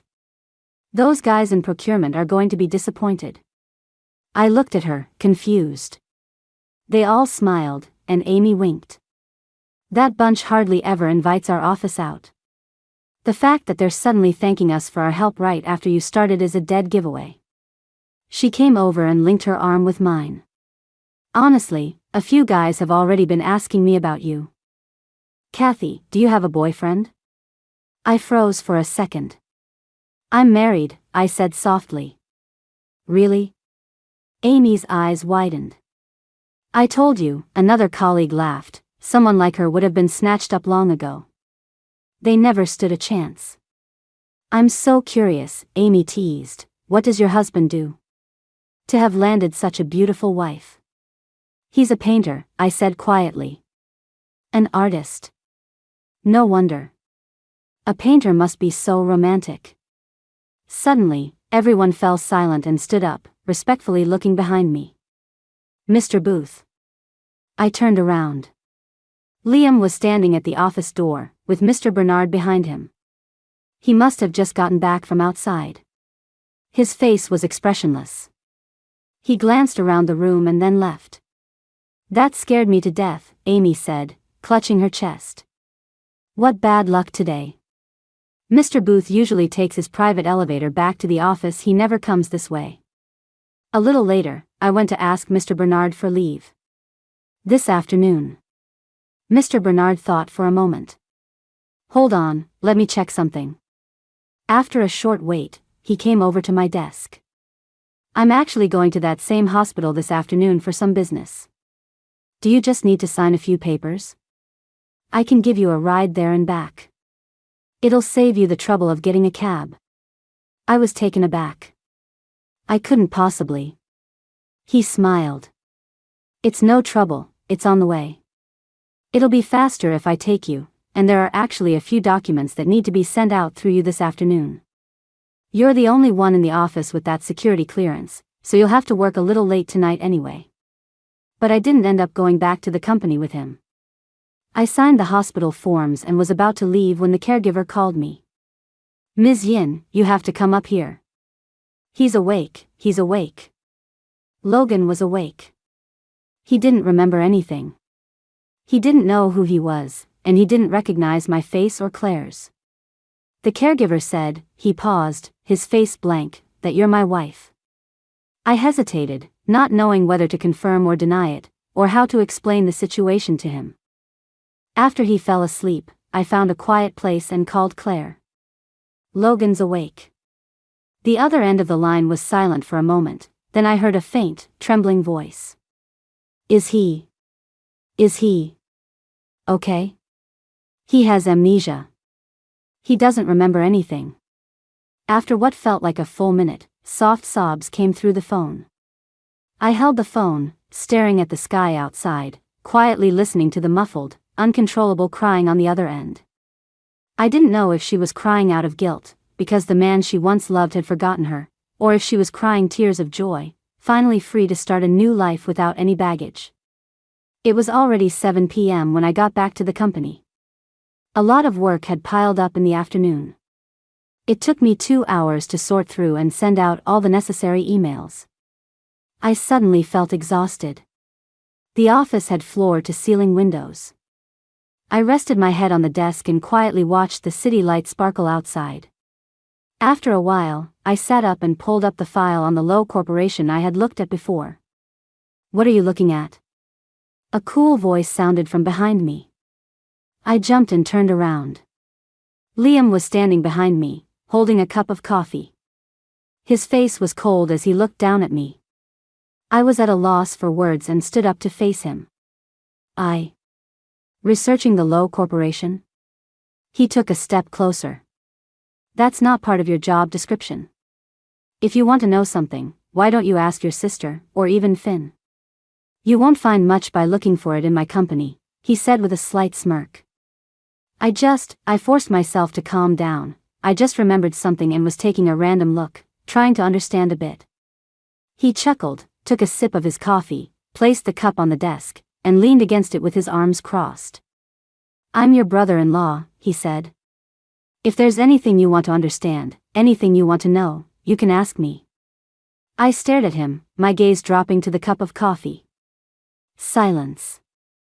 After a moment, I looked away and closed the computer window. "It's nothing," I shook my head. "There's nothing I want to know." I didn't look at him again, and he didn't say anything more. "What's this?" He picked up an open package from my desk. "The Hannah Thomas English Translation Competition?" He looked up at me. "You entered?" I said softly, "Yeah." He flipped through the materials. "When did you sign up?" 3 months ago. 3 months ago, when I was still his wife. "What's your pen name?" I was taken aback. "What?" "I've sponsored competitions like this before." He took another sip of coffee and put it down. "Contestants usually use a pen name to ensure fairness." "What's yours?" I paused. "It's just a very ordinary name." "Oh." He didn't press further and put down the materials. After a moment of silence, he turned to leave. My eyes caught the nearly empty coffee cup on the desk, and I finally couldn't hold back. I said softly. He stopped and turned to look at me. I looked down, that people with sensitive stomachs should drink less coffee. "Oh," he said nonchalantly. "Who told you that?" "Who told me that?" I froze. It was when we had just gotten married. Only a month into our marriage, I witnessed one of his stomach episodes. A few days later, he came home late from a business dinner, holding a cup of hot coffee he had just bought, already half finished. I took the coffee from him and frowned. I heard that people with sensitive stomachs should drink less coffee. "Oh." He raised an eyebrow. "Who told you that?" I thought for a moment and managed to say, "The internet." He laughed. "My wife," he said, pulling me into his arms and ruffling my hair. "How can you be so cute?" He cupped my face and kissed me. The rich coffee flavor filled my mouth. I'm sensitive to coffee, so I pushed him away and turned my head. "Don't, it'll keep me awake." His eyes curved into crescents as he swept me up into his arms and carried me to the bedroom. After that, I never saw him drink coffee again. What he didn't know was that I really had searched the internet back then. I spent a whole day researching and wrote down all the foods that were good and bad for the stomach in the journal he had given me, committing them to memory. The past and present tangled together. I lowered my head and said softly, "I heard it from someone." "Oh." He picked up the coffee cup, and as he turned, his phone rang. I saw the name Claire flashing on the screen. He answered the call, then turned to me. "Your sister is coming to pick me up. Do you want a ride?" I paused, then shook my head. "No, it's not on my way. The subway is very convenient for me." He nodded, said nothing more, and left. The office was quiet. I heard the ding of the elevator as the doors opened and closed. I sat in my chair for a while, then picked up my phone and sent a message to the translation competition coordinator. "Ms. Tang, sorry to bother you. I was wondering, is it still possible to change my pen name?" The coordinator replied almost immediately. "Once it's registered in the system, it can't be changed. Besides, why would you want to change it? We all think the name Liam Cathy is beautiful. It means clear and bright, just like your translation style. Plus, we're still in the voting stage, and you're currently in the top 3. Changing your name now might confuse the voters." I closed my eyes, feeling a sharp ache in their corners. I didn't see Liam at all the following week. When I came to work on Monday, I got a call from my father's caregiver at 10 a.m. "Ms. Yin, your father. He's woken up." I shot up from my chair, my hand trembling so much I could barely hold the phone. Woken up? An image of Logan's recent condition flashed in my mind, and my voice quivered. Does he? Does he recognize? Does he? After all this time, would he recognize me? Would he remember me? The words caught in my throat, and I couldn't get them out. He's still a bit disoriented, the caregiver said. But don't worry. The doctor just said it would be best for a family member to come and talk to him. It will help with his recovery. That's why I called you right away. Okay, I clutched the phone. I'll be right there. After hanging up, I looked at my reflection in the mirror opposite me and saw that my face was streaked with tears. My hands shaking, I opened the app to buy a ticket, only to find that all the train tickets to County for the next week were sold out. I froze, closed my phone, and went to the restroom to compose myself before going to ask Mr. Bernard for time off. Time off is no problem, but in County? He thought for a moment. They're having a tourism festival there now, right? I saw on the news yesterday that a lot of influencers are snatching up train tickets. Were you able to get one? I shook my head. The train tickets are gone. I checked, and there's a long-distance bus tonight. I'll take the bus. A bus at night isn't very safe, he paused. Kathy, wait a moment. About 10 minutes later, he called me over. Go on. The car is waiting for you at the elevator entrance in the B2 garage. I was stunned. Mr. Bernard? He smiled. Our company has always cared for its employees' families. Parents are a top priority and can't be delayed. The company is sending a car to take you to County. Is that appropriate? I hesitated. He shook his head and smiled. Of course it is. When I first started here, I had to rush back to my hometown once, and the company sent a car for me too. Employee family matters always come first.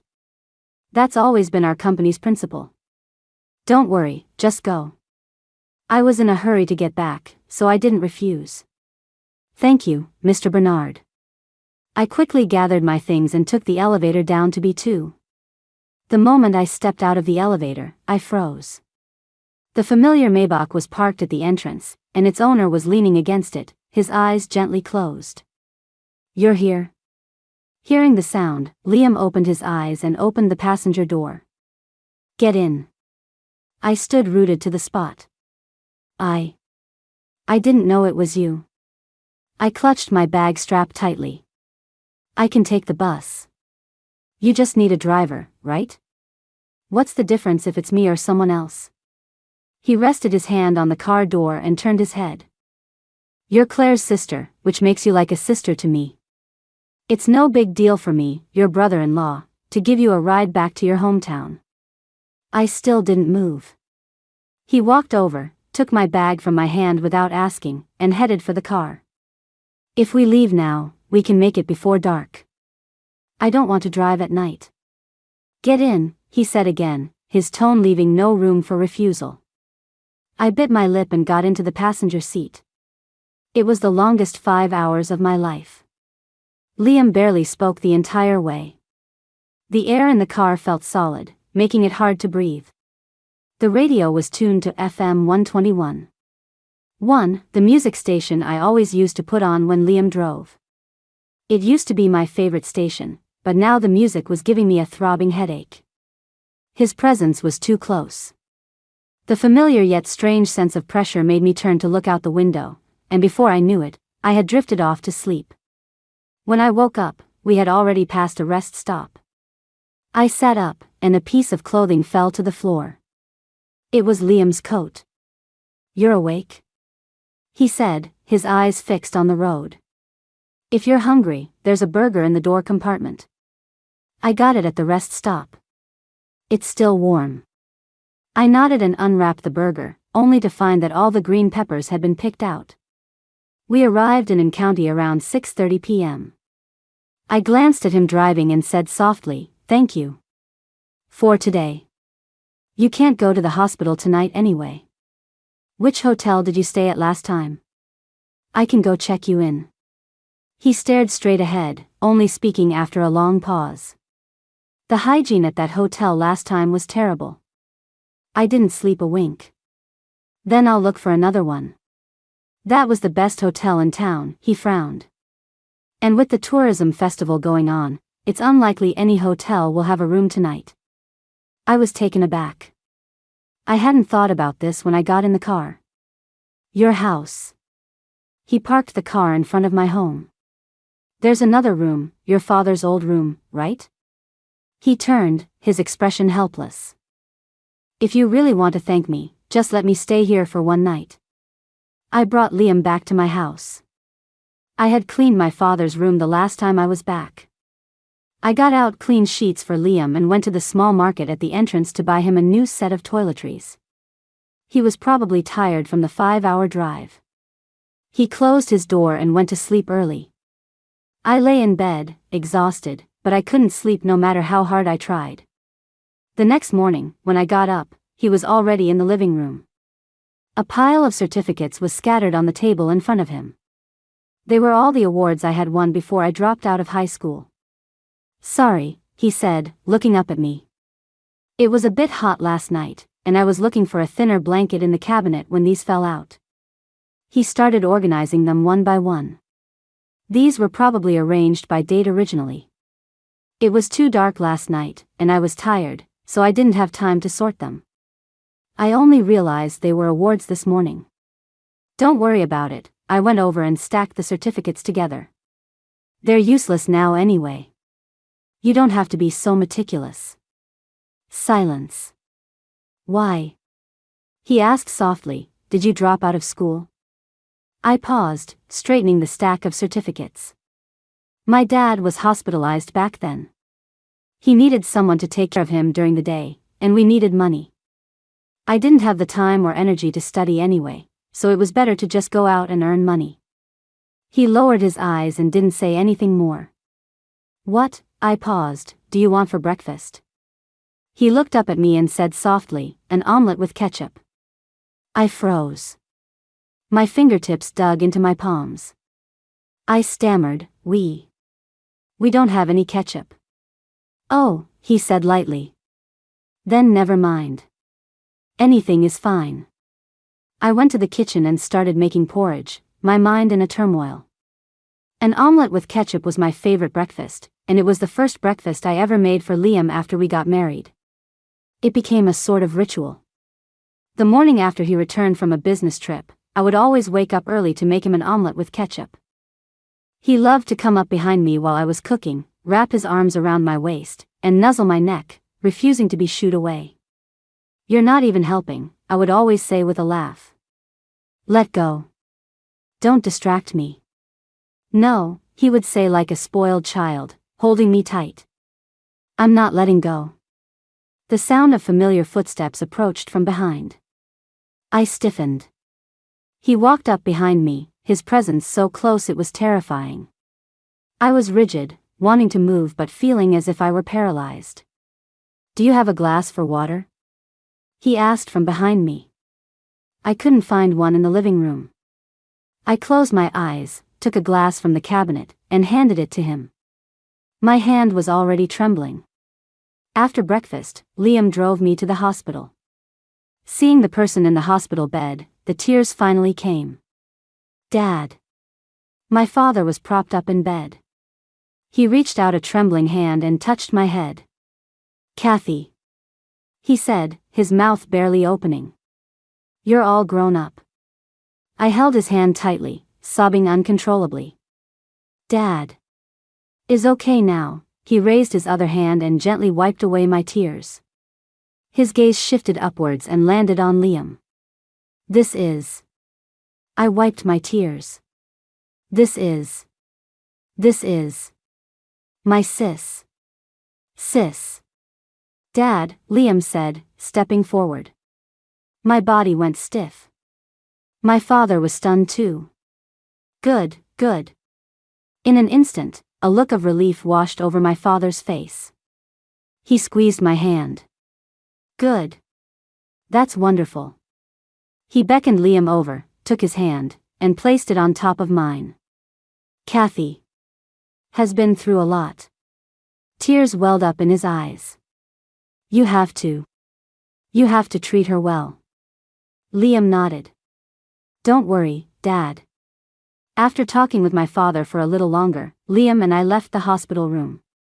Just now. I know, he said before I could finish, letting out a long sigh. Your father just woke up. I figured since he already made a mistake, it would be better for his recovery if he thought you were doing well. Besides, he looked down and smiled, it's not wrong for me to call him Dad. Claire is his daughter too, right? We can explain it all later. Okay, I nodded. You're heading back this afternoon, right? He checked his watch. It's already noon. I'll leave tomorrow morning. You still have to meet with the doctor this afternoon, right? Your father will probably find it strange if I suddenly leave. I'll stay here, chat with him. If anything comes up, I can help. It was already 5 p.m. when we left the hospital again. Is the beer from In County famous?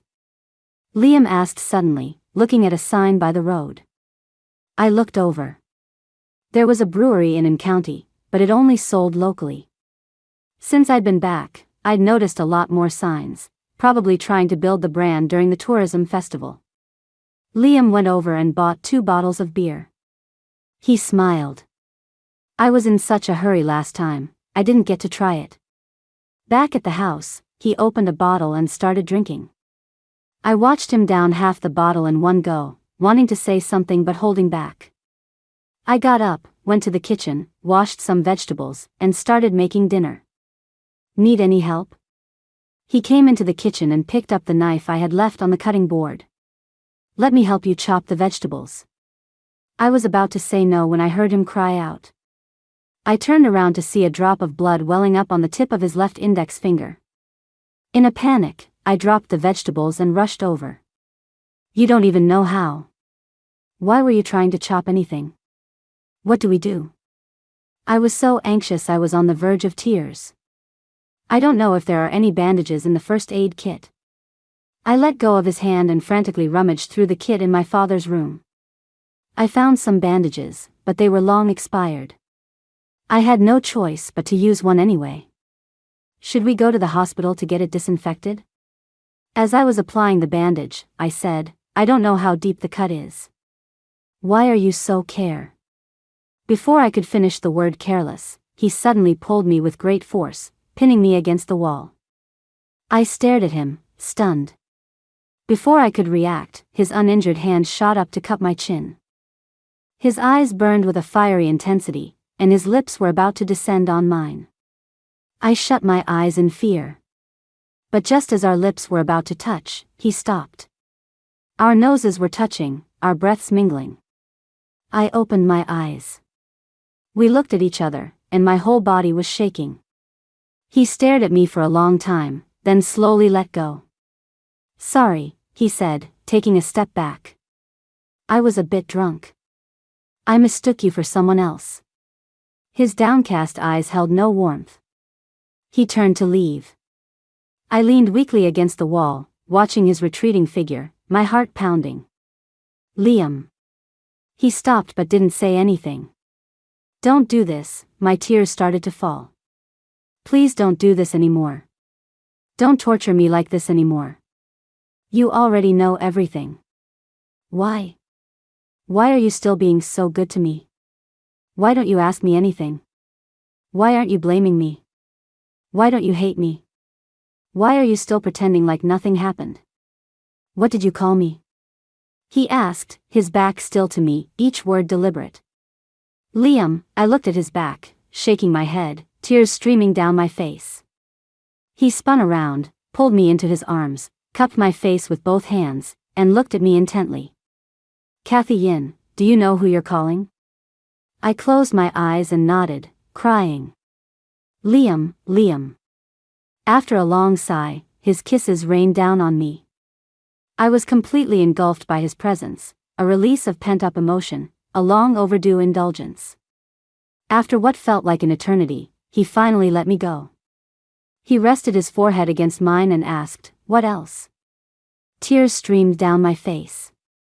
I shook my head, unable to speak. He leaned in, kissing away the tears on my face, his own eyes red as he looked at me. What else? He asked again. The walls I had built around my heart finally crumbled. The tears wouldn't stop. I looked at him, sobbing uncontrollably. Husband. The next day, I woke up in Liam's arms. Last night, he had held me tightly, making me call him husband over and over again. Honey, he gently stroked my face, his voice hoarse. You know I've been waiting for you to acknowledge me, right? Why aren't you mad at me? I couldn't stop crying. I deceived you. Why aren't you angry? I was angry, he said, pulling me into a tight embrace with a sigh. I was so angry. Angry that you didn't tell me, angry that you just switched back without a second thought, without any hesitation. He stroked my hair. I was even angry at myself, wondering if I had given my heart to the wrong person, but then I was angry that I couldn't let you go. I thought, I sobbed, that you loved her. That I was just a bad imitation. March 26, 2020. That was the day, wasn't it? I froze and looked up at him through tear-blurred eyes.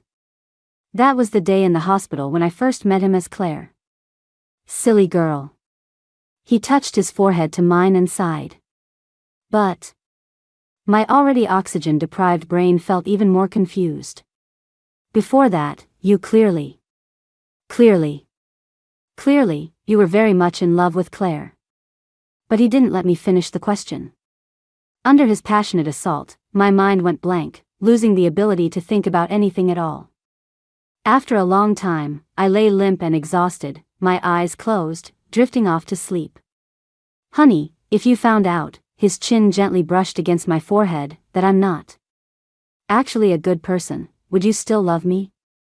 I opened my tear-filled eyes and stared at him, confused, not understanding what he was saying. Go to sleep, he placed a kiss on my forehead. Get a good night's sleep. I ended up sleeping until almost noon.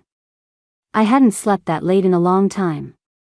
I sat up, my body slightly sore, and checked my phone. I had 3 missed calls from the caregiver from the morning. My heart sank, and I quickly called back. Ms. Yin, it's nothing. I was just calling to let you know that the hospital is being disinfected this afternoon, so there are no visiting hours. I wanted to see if you were still planning to come this morning. Yes, I am. I hung up and frantically looked for my scattered clothes on the floor. Suddenly, a strong arm pulled me back into a warm embrace. My chin was gently lifted, and the gasp on my lips was silenced. After a long kiss, he stroked my hair.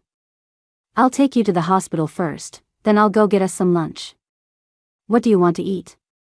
I thought for a moment and looked into his eyes. Stir-fried pork with peppers. I wrapped my arms around his neck. With egg. His eyes crinkled into a smile, and he kissed my forehead. Okay, whatever my wife wants, she gets. When I got to the hospital room, the caregiver was chatting with my father. Oh, you are so blessed to have 2 such wonderful daughters, and both so beautiful. When you were in critical condition last time, they both came to watch over you. They look so much alike, I can't tell them apart at all. She looked up and saw me, then quickly stood up with a smile. Ms. Yin, you're here. I'll go do the laundry then. I sat by the bed. My father raised his hand and touched my eyes. Why are your eyes so swollen? I smiled and held his hand. It's nothing, I just didn't sleep well. Your sister. I paused, then nodded. I saw them. My sister, and my mother. He nodded, closed his eyes, and sighed. Kathy, it's Dad who has let you down. When I came out of the hospital room, Liam was just arriving with our food. I've confirmed with both hospitals. The one in H City also suggests that since your father is awake, it's better for him to stay here for observation for a while. We can transfer him once his condition is more stable. I nodded. Okay. What's wrong? He asked, looking down at me. My dad. I hesitated. He told me some things about the past. Oh. Liam took my hand and sat with me on a bench in the hospital corridor. What things? He told me. Not to resent my mother too much.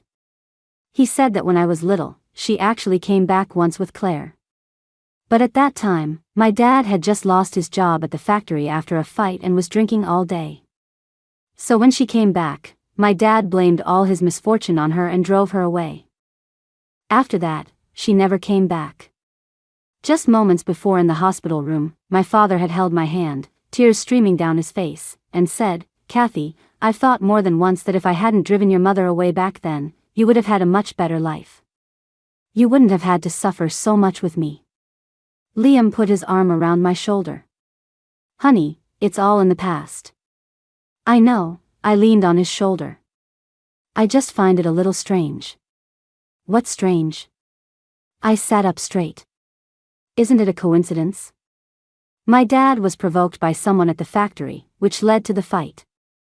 And right at that moment, my mother regretted her decision and came back with Claire." Liam thought for a moment. "Are you saying?"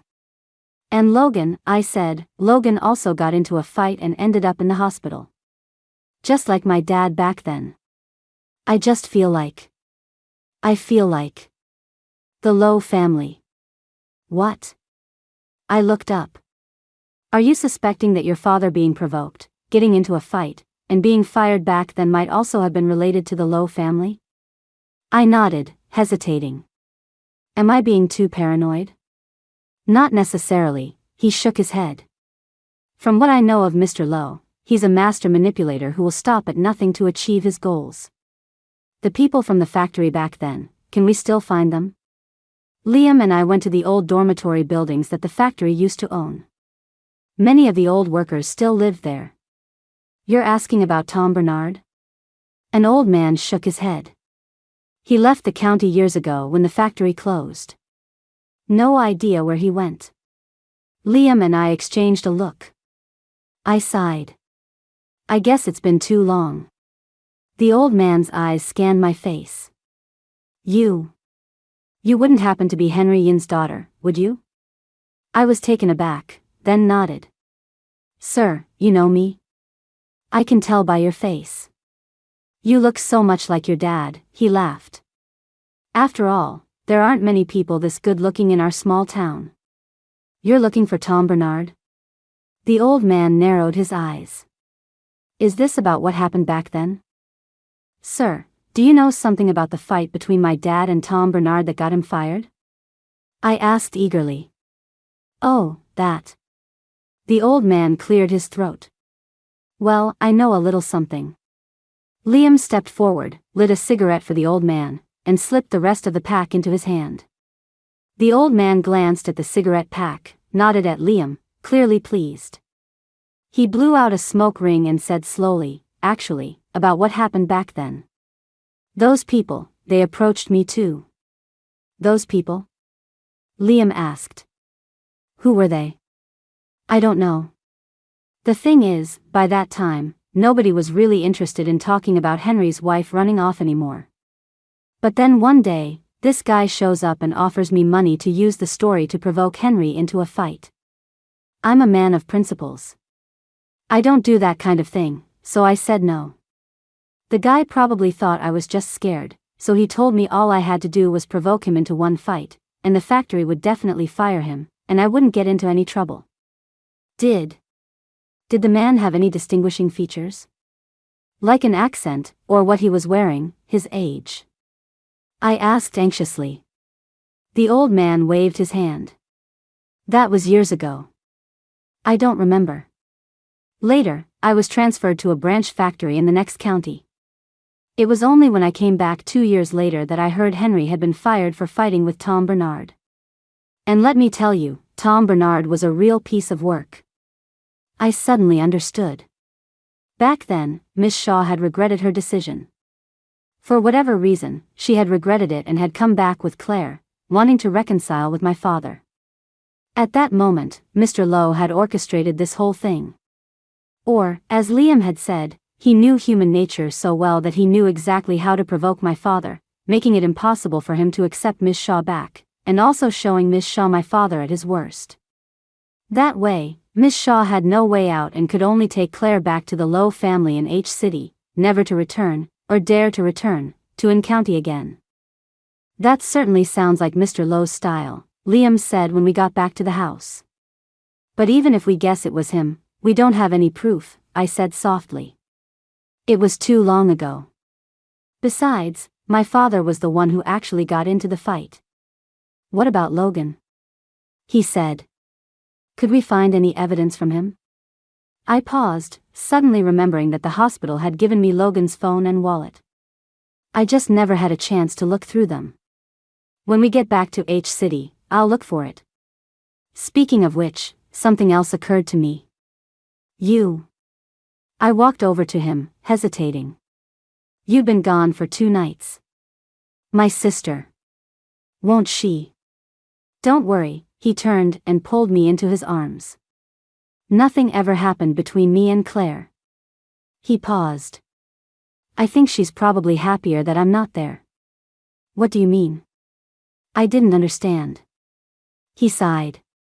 Do you think it's a pleasant experience for 2 people who don't like each other to live under the same roof every night?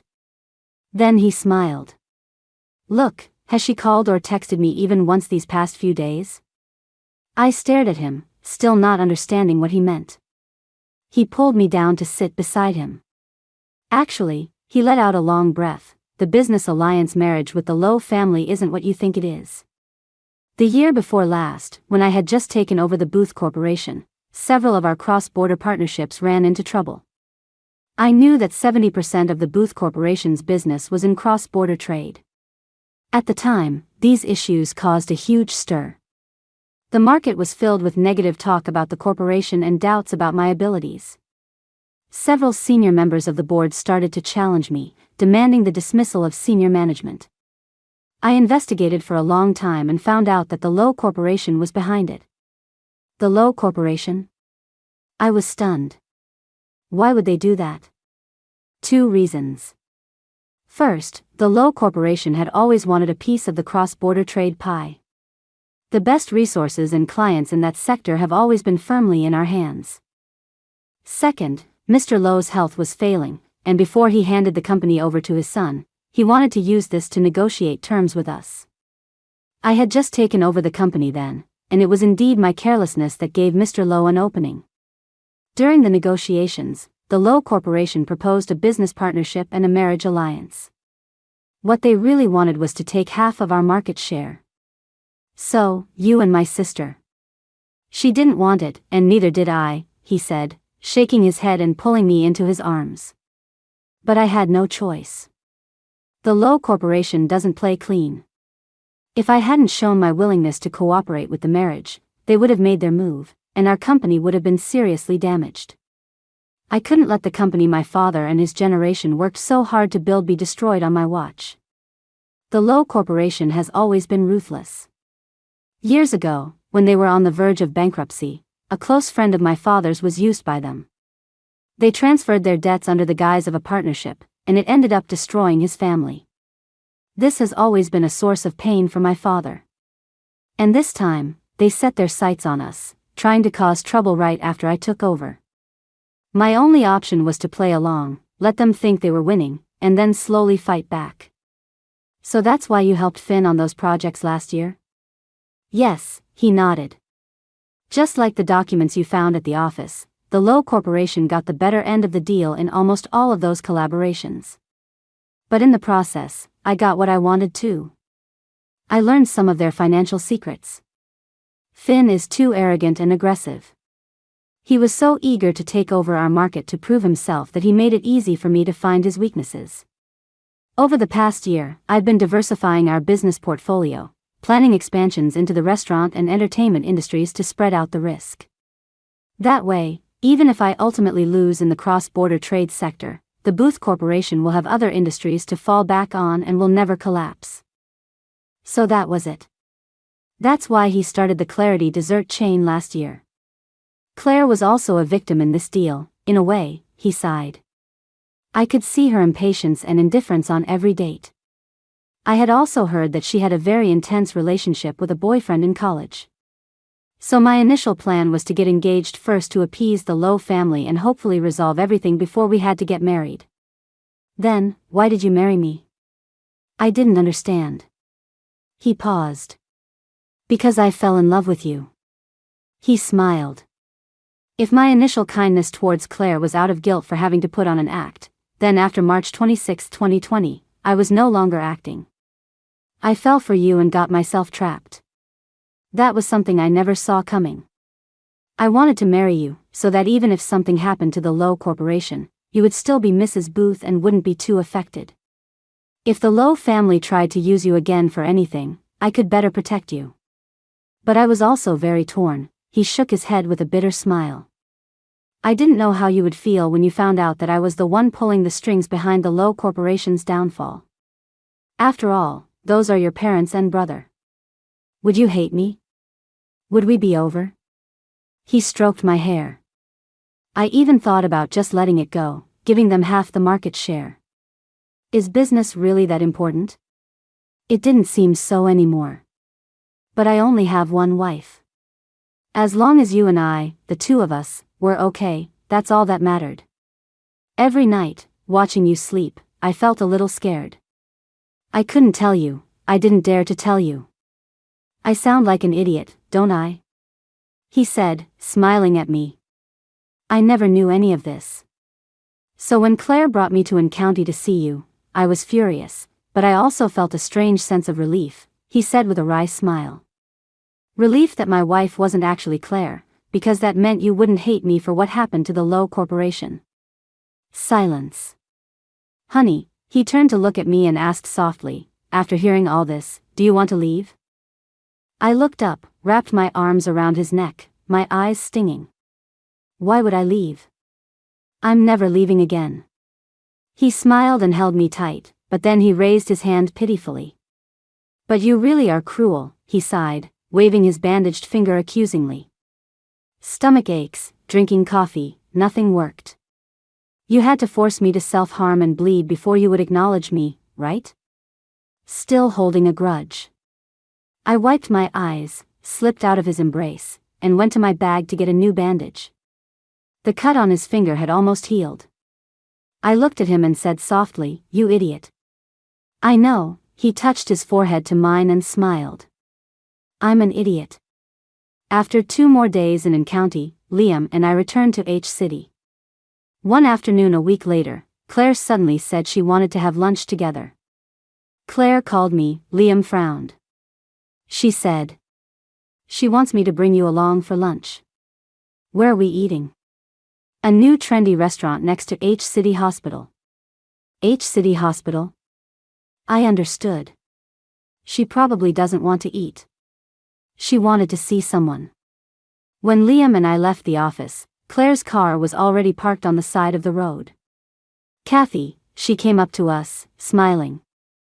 I had a hard time getting a reservation at that restaurant, so I told Liam he had to bring you. I smiled. Okay. The 3 of us were silent for the entire ride. When we arrived at the restaurant, Claire parked the car and suddenly said, Kathy, your husband, has he been discharged yet? No, I replied softly. I had been visiting the hospital frequently lately, and each time I went, I would take some recent photos of Logan and send them to Claire. She never replied. Liam, Claire said, should we go visit my brother-in-law? He's been in the hospital for so long, and we haven't even seen him yet. Liam paused, then nodded. Sure. I was right. She probably didn't dare to see Logan alone, but if she brought both me and Liam, she would have a reasonable explanation for Mr. Lowe if he found out. We went to the hospital room, and I opened the door.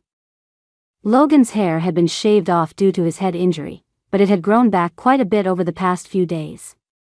He was sitting up quietly in bed. The blue and white striped hospital gown and his short hair made him look clean and fresh, like a young student. You're here? He looked up and smiled, but he froze for a second when he saw me and Claire. His gaze swept over our faces, and then he suddenly smiled at Claire. Honey. Claire's face turned deathly pale. She forced a smile, her voice trembling. "Oh, you've got the wrong person. I'm Kathy's sister." Her hand, clutching my clothes, was shaking. Kathy is your..." "Sorry," Logan said with a pure, innocent smile. "You two just look so much alike." Claire stood there, stunned. "How are you?" I asked, walking closer. "I'm good." He moved his arm. "The doctor says I can be discharged after a few more days of observation." "That's good." "Honey," he suddenly grabbed my sleeve and whispered, "I heard the hospital cafeteria has amazing soup dumplings. Do you want some?" I was taken aback. "Huh?" He smiled. "I can walk now. If you want some, I can go grab them for you." I glanced back at Claire and said softly, "The thermos is out of water. I'll go get you some more." Logan nodded. I went to the end of the hallway, put down the thermos, and stared out the window. Suddenly, the door next to me slammed shut. Before I could react, I was pulled into the stairwell. A familiar, possessive scent enveloped me. "You." I pushed him. "Someone will see." "So what if they do?" he said, sulking. "Soup dumplings," he grumbled. "I think he's asking for another beating." I couldn't help but laugh. "I don't like soup dumplings," I said, smoothing his furrowed brow. "I only like eating omelets with ketchup with you." Someone else was the one who liked soup dumplings. When I returned to the room with the thermos, Claire was just coming out. Her eyes were as red as a rabbit's, and there were still tear stains at their corners. "If Liam calls back, tell him I had to leave for something." I nodded. "Okay." I opened the door and went inside. Logan was sitting quietly on the bed. "What did you say?" I asked, sitting down. "I told her the truth," he said with a bitter smile. The door opened, and Liam walked in. "I told her I don't have amnesia." "You..." He smiled. "I told her I respect her decision and won't bother her anymore. We were both immature before, did a lot of stupid things in the name of love, and hurt each other.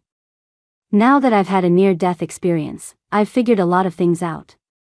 I'll be leaving H-City a few days after I'm discharged." Logan didn't have amnesia. The day I called Claire, after I went back to the room, it was just the two of us. I was about to leave when he suddenly grabbed my sleeve. "Kathy," he looked at me. "I just want to see her one more time." The amnesia was just a ruse to protect himself, but even so, he still wanted to see her. He was stubbornly persistent. He looked at Liam. "Was the video useful?" Liam walked over. "You were on the ground, so the phone just happened to record what was happening. It was chaotic, but it captured the faces of those guys. With today's technology, the police should be able to find them and trace it back to who was behind it." "Good." He nodded and turned to me. "Kathy, thank you. Tomorrow. Let's go get a divorce." "Can you walk now?" Liam asked suddenly. Logan was stunned. "Yeah, I can." Liam checked his watch. "The county clerk's office is still open. Let's go. We'll do it today." 3 days later, Claire called me. Months later, we were sitting in that old white car again. "I don't want to be with Liam." I didn't say anything, just looked at her. "Kathy," she turned to me, let's switch back again, okay?" "What?" "I'll be Kathy Yin again, and you can be Claire. We'll just pretend the last few months never happened."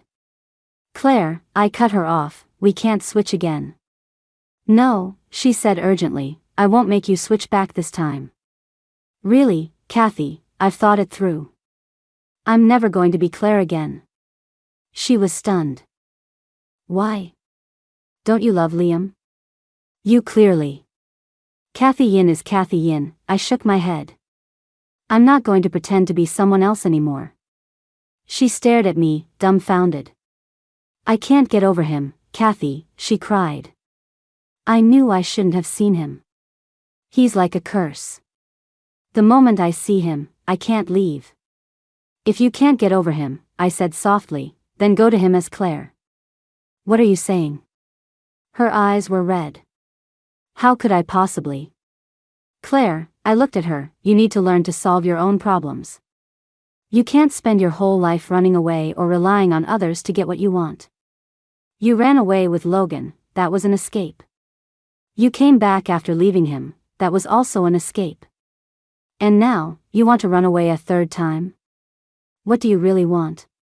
Do you even know? I'm not like you. She sobbed.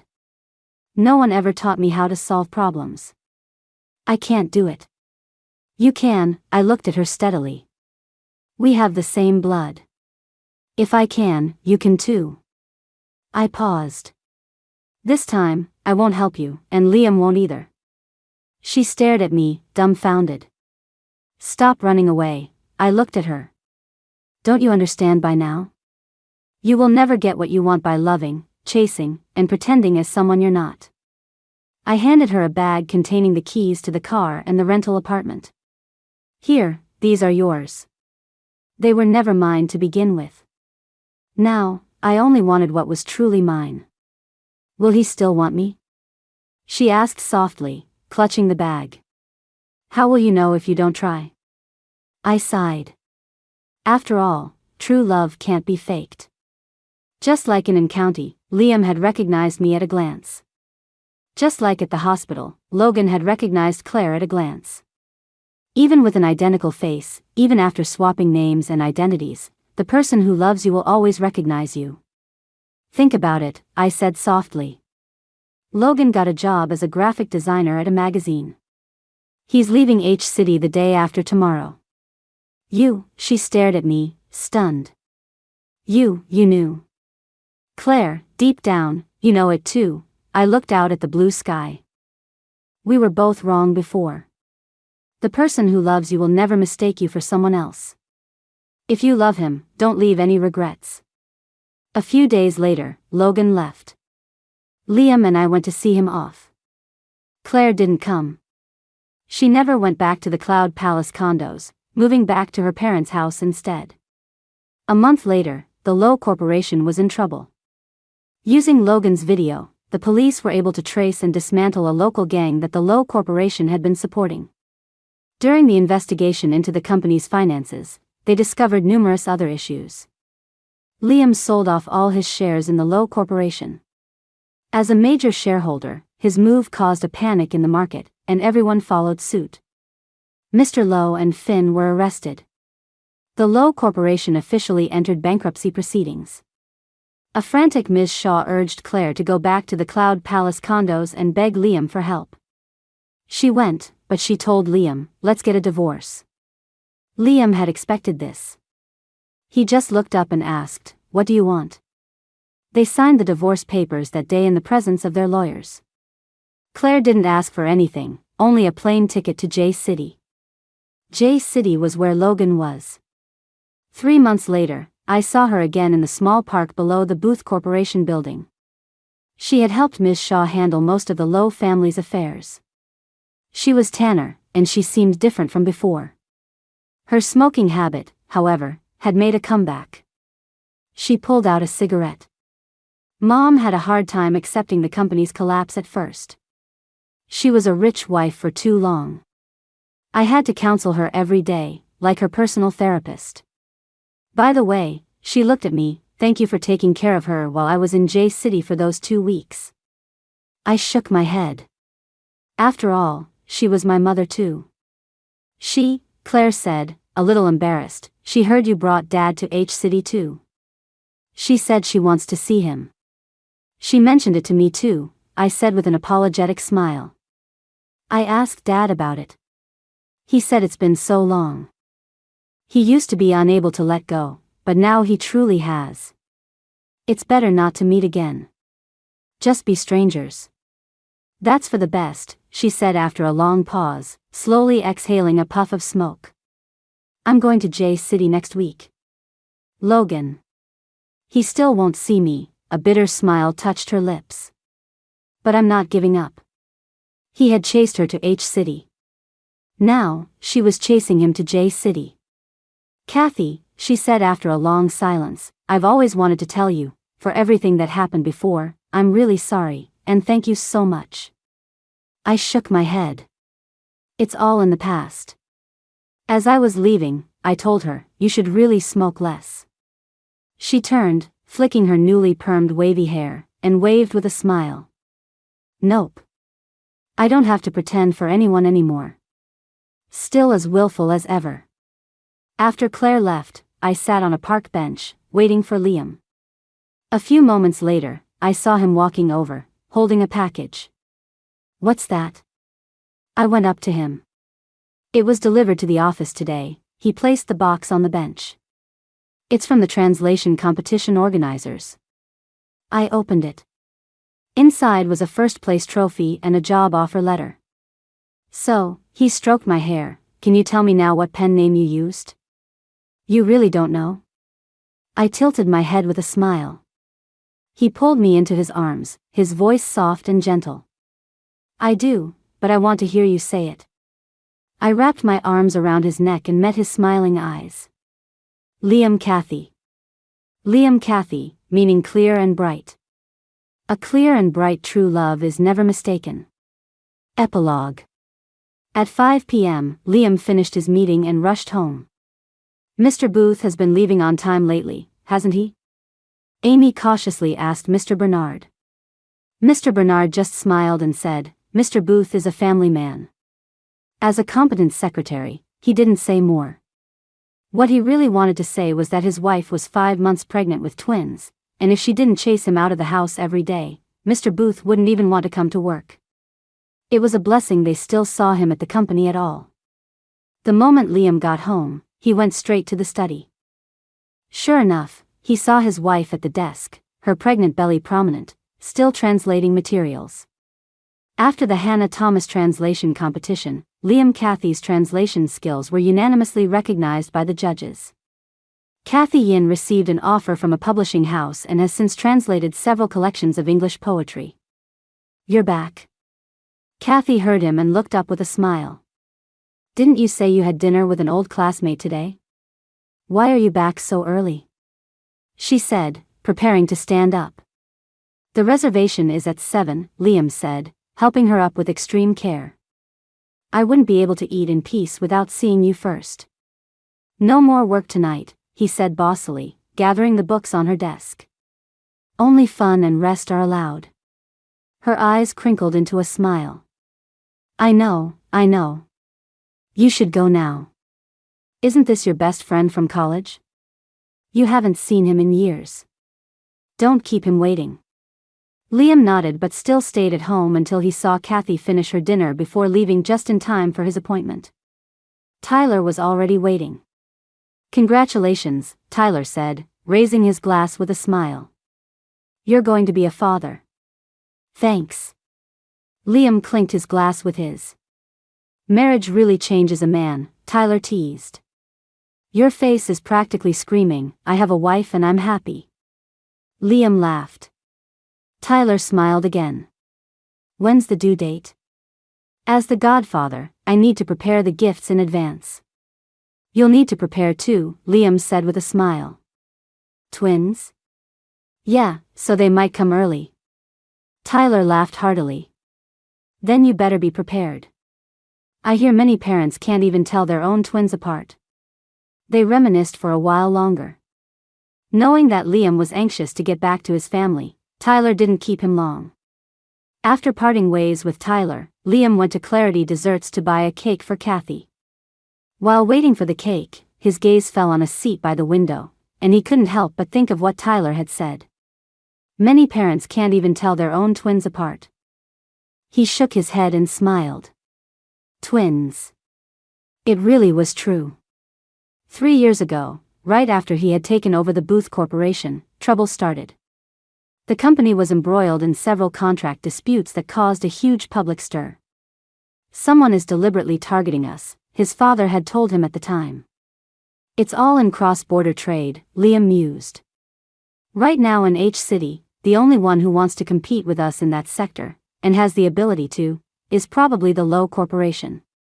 The Lowe Corporation has never played clean, his father said thoughtfully. I heard Mr. Lowe is sick and preparing to retire. He's probably trying to take us out before he hands the company over to his son.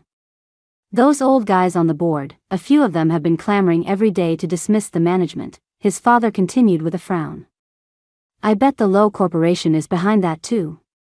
It won't be that easy for him to take us out, Liam thought for a moment. He probably wants to negotiate. His father pondered for a long time, then looked up. What do you think we should do? Father and son looked at each other. Take the initiative, Liam said. And so, the Booth family reached out to the Lowe family, proposing a business partnership. Business is war, and both sides were shrewd. After several rounds of negotiations, they had a good sense of what the other wanted. At a dinner, Mr. Lowe specifically brought Claire along and said to Liam, "You young people should talk more." The Lowe family wanted to use a marriage alliance to bind the Booth Corporation in their cross-border trade cooperation. What they really wanted was half of the Booth Corporation's current market share. Despicable. That's the Lowe family style, his father coughed with anger. Your Uncle Zheng fell into Mr. Lowe's trap back then too, and it destroyed his family. To think that after all these years, not only have I not been able to get revenge for him, but I'm now. It's okay, Dad, Liam gently patted his back. A marriage alliance it is. It's the only way to stabilize the Lowe Corporation and plan for the long term. Otherwise, if they make a move now, we'll be seriously hurt. And so, he started dating Claire. He could feel her disinterest. Claire was like a spoiled princess, saying her schedule was packed and she could only see him once a week at most. He was secretly glad. On the days they didn't meet, he would have gifts sent to the Lowe family every day. He had heard that Claire had a very passionate romance in college. He had no interest in the details. She was acting, and so was he. If it really came down to marriage, they could just get a divorce after everything was settled. They might not even have to get married. An engagement might be enough to stabilize the Lowe Corporation. But then, Claire suddenly got into a car accident. As her boyfriend, he naturally had to visit her in the hospital. He would never forget that day, March 26, 2020. He opened the door and saw the girl on the hospital bed, sitting there looking frail. She turned her head, and their eyes met. He was stunned. Something seemed different. But then again, nothing seemed different.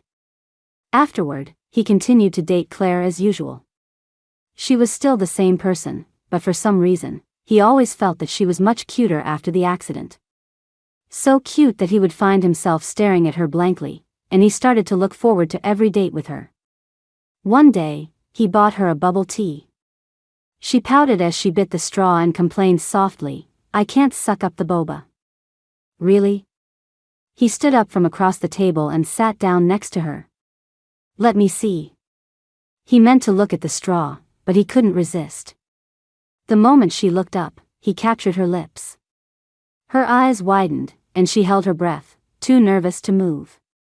Reluctantly, he let her go. Her face was bright red as she bit her lip and complained softly, "What are you doing?" He stared at her shy, flustered expression, his mind filled with only one thought. "Liam, you're done for." He didn't want to think anymore. He cupped her face, and a longer, deeper kiss followed. 3 months later, they were married. On their wedding night, he gave her a blank journal. He couldn't explain why, but he had a gut feeling that his new wife was hiding something. He didn't know if she was still thinking about her college boyfriend, but he couldn't bring himself to ask, and he didn't want to. He just didn't want her to keep things bottled up inside. He gave her the journal in the hope that she could write things down, to have an outlet. Later, Mr. Lowe's health forced him to retire, and Finn became the head of the Lowe Corporation. Finn had been spoiled his whole life. He was arrogant, ambitious, and known in H City as a don't mess with me type. But he wasn't as cunning as his father. He was autocratic, never listened to advice, and made several business blunders on his own, without any help from Liam. Liam helped him out each time. His father didn't understand and asked if it was because of Claire. He shook his head. No. Helping Finn was part of his plan. It was a matter of boiling the frog slowly, letting him lower his guard. But Claire had truly become a complication. He was afraid that if he went ahead with his plan against the Lowe Corporation, he would lose her. He had already figured out how to protect her. Even if the Lowe family fell, she wouldn't be hurt at all. But wouldn't she hate him? At night, looking at her peaceful sleeping face, he thought more than once about just letting it all go. The Lowe family just wanted half of their market share, right? Maybe he should just give it to them. She was his wife. He didn't want to risk losing her in any way. He couldn't sleep at night. He thought about the history books he had read and suddenly understood the honey trap schemes of ancient times, where generals could see that the beautiful women sent to them were enemy ploys but still couldn't keep a clear head. He was truly experiencing it for himself. He felt he couldn't go on like this, so he went abroad on a business trip for 2 months. One reason was to seek new overseas partners. The other was that he needed to be alone to think of a solution that would work for everyone. 2 months later, he rushed through his work and returned home a week early, just to celebrate their first anniversary with her. But the person in front of him just didn't feel right. It should have been a very sweet night, but he couldn't get into the mood. Looking at her slightly disappointed eyes, he felt very guilty. He gently hugged her, but a strange feeling washed over him. What was wrong? He didn't know. She was still the same person. Her nose, her eyes, her mouth, everything was the same. But it just felt wrong. A few days later, Claire said she was going to her parents for a short stay. He didn't stop her. A new Clarity Desserts shop opened, and he went to greet the employees. But he unexpectedly saw her sitting by the window, eating cake. The moment their eyes met, he froze. The passion he had suppressed for 2 months seemed to be boiling over. He grabbed her hand and walked out.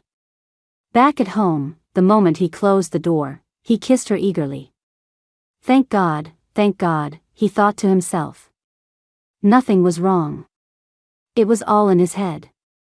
But the next morning, when he woke up and saw the person lying next to him, that strange feeling returned. He really didn't understand himself. It was the same person, but after just one night, how could that strange feeling be back? He thought he was going crazy. During work hours, Mr. Bernard came in to report. After listening, Liam looked up and asked, Mr. Bernard, do you think things like soul swapping exist? Mr. Bernard looked confused. Huh? Never mind, Liam waved his hand, thinking he must really be crazy. He made an appointment with a psychologist, who said he might be under too much stress lately. He started working late at the office more and more often. He felt a constant resistance to going back to their home in the Cloud Palace condos. At first, Claire would always text him, asking when he would be off work and if he wanted to have dinner together. But as he worked late day after day, she texted less and less. Until one day, Claire hesitantly told him that she had a twin sister. She said she was going to County to find her sister and asked him to go with her. The moment he opened the door to the private room, he knew. He didn't know what he was feeling. A mix of emotions washed over him, anger, heartbreak, sadness, and relief. He was angry that this was a deliberate deception aimed at him, and he didn't know what role she had played in it. His heart ached because the person he had cherished so carefully was being set up and humiliated here. He was sad because she saw him but didn't ask for his help. He was relieved because if the person he loved wasn't actually Claire, then all the worries he had about the Lowe Corporation were no longer an issue. He knew he had to hold it in. The Lowe family thought he didn't know, so he would pretend not to know. But watching her slowly squat down, her eyes red as she picked up her clothes from the floor, he couldn't control himself. He strode forward, took off his coat, and draped it over her. He fought the urge to pull her into his arms, said a few words to Claire, and then walked out first. He didn't know what the Lowe family was up to. They had sent a fake Claire to his side, and now they were going through all this trouble to switch back. He could only play along for now. On the way to get food, he kept thinking, could she have been forced by the Lowe family? Was there something she couldn't say? But he was her lover, her husband. Even if she was being forced, she still wouldn't ask for his help. She had plenty of opportunities to tell him. Did she not trust that he could protect her? She switched back just like that, leaving so cleanly. Even her brother-in-law was said so calmly. He suddenly started to doubt if she had ever had any real feelings for him over the past year. If she was just a pawn planted by the Lowe family, then it was no wonder she left so easily. Because she didn't love him. From the very beginning, he was the only one who had fallen. Could that be it? He asked himself. But he couldn't give himself an answer. He went to a restaurant. When he ordered, he told the waiter, "I'd like the stir-fried pork with peppers, but with egg in it." The waiter looked surprised. "Huh? With egg?" He nodded. It was their little secret. He knew she loved stir-fried pork with peppers, but because it always made her break out, she never dared to eat too much. Once, he tried to make it for her but accidentally cracked an egg into it. The dish looked terrible, but she ate it with gusto. "Stir-fried pork with peppers with egg," she said, eating and laughing, "is delicious. And it's a special dish that only I get to taste." At the hospital, when the three of them were eating together, he deliberately placed the stir-fried pork with peppers in front of her. She had no reaction, just suddenly said she wanted to work at the Lowe Corporation. He didn't approve. Whatever her reasons, the Lowe Corporation was too dangerous for her.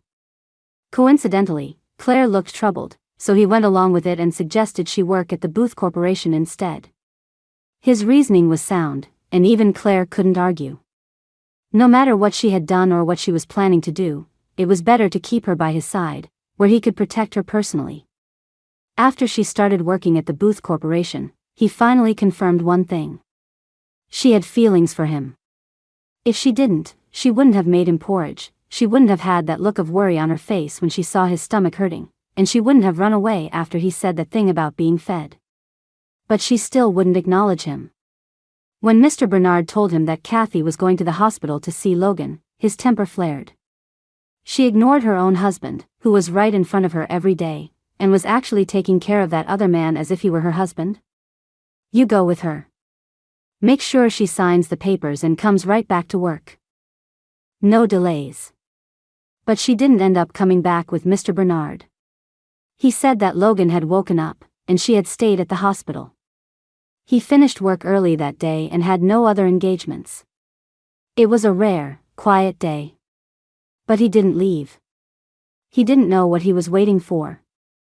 He knew she probably wouldn't be back at the office that day. But then she came back. He was passing by the secretarial office and happened to see her resting her head on the desk, staring out the window, lost in thought. On a whim, he went downstairs and bought a cup of hot coffee. As he bought the coffee, he laughed at himself, feeling like a concubine vying for favor. But he just wanted her to feel sorry for him, just for a little while. Finally, as the coffee was nearly gone, he heard the words he wanted to hear. "I heard," she said, her eyes downcast, "that people with sensitive stomachs should drink less coffee." In that instant, all the anger that had been building up inside him vanished. He turned his back to her, a smile spreading across his lips, but he deliberately composed himself before turning back around. "Oh. Who told you that?" But she just lowered her head again. "I heard it from someone." On the way back to N County, she was very quiet, just looking out the window, not saying a word. She didn't speak, and neither did he. He felt like a pouting child, immature and ridiculous. But he was determined to make her acknowledge him first. At the rest stop, she was asleep. He gently covered her with his coat, went out and bought a burger, specifically asking for no green peppers. She didn't like green peppers. When he got back to the car, she was still asleep. "Honey," he finally couldn't help himself, gently stroking her hair, his voice filled with a self-pity he hadn't realized was there, "why won't you acknowledge me yet?" That night at the old house, he woke up from the heat and opened the cabinet to look for a thinner blanket. A pile of papers fell out. The next morning, he realized they were all her awards. He looked through them one by one, listening to her talk about dropping out of school in a flat tone, feeling a pang of sadness. She went to make breakfast. He watched her back, suddenly feeling the urge to go up and hug her like he used to. But as he got closer, he stopped himself. At the hospital, he looked at her father and called him Dad. But even then, she showed no intention of acknowledging him. He felt frustrated, bought some beer, and drank half a bottle. She didn't say anything to stop him, just quietly went to the kitchen to make dinner. He went over to help her, but as he picked up the knife, he changed his mind. A slight slip, and he hissed in pain as blood welled up from a cut on his finger. She finally panicked. She held his finger, looking like she was about to cry, and frantically searched for a bandage. He watched her worried expression and finally couldn't hold back any longer, pinning her against the wall. No, he told himself, Liam, no, she hasn't acknowledged you yet. Sorry, he stepped back, I was a bit drunk. I mistook you for someone else. He lowered his eyes and quietly turned to leave. Liam. Her tearful voice came from behind him. He closed his eyes, a stinging sensation in their corners. She had no idea how hard it had been for him to wait for her to acknowledge him. The long-suppressed emotions finally burst forth. He turned around, held her tightly, and kissed her fiercely. What else? He asked her over and over again. Her face was covered in tears. She hugged him back.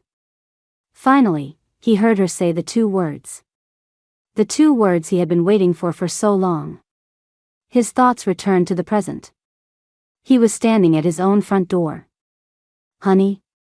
Hearing the door, Kathy, who had been half lying on the sofa, got up and walked over, smiling. You're back already? He looked at the peaceful expression on her face and felt that nothing in the world could compare to her smile. He smiled and held up the small cake in his hand. Yeah, I'm back, honey. That day, just as Logan finished his morning work, the receptionist came over with a grin. Mr. Logan, that Miss Lowe is here again. She brought you some bubble tea. Logan paused, took the tea, and smiled up at her. Thanks. A small card was attached to the tea, with a crudely drawn flower and a few words. Take a break. Don't work too hard. The young receptionist leaned in. Mr. Logan, are you really not going to see her? Miss Lowe has been coming by for over 6 months now. She was dying of curiosity. The handsome graphic designer in front of her had started a year ago. He was clean-cut and good-looking, talented, and she had heard he used to be a painter but had to change careers after an injury to his right hand affected his ability to paint. The company's leaders had been so impressed with him during the video interview, even though he was still in a hospital bed, that they hired him on the spot. When he first started, the office busybodies were constantly trying to find out if he had a girlfriend. He said he didn't, but also made it clear that he wasn't looking. Why the handsome Mr. Logan wasn't looking for a girlfriend quickly became the hottest topic of office gossip.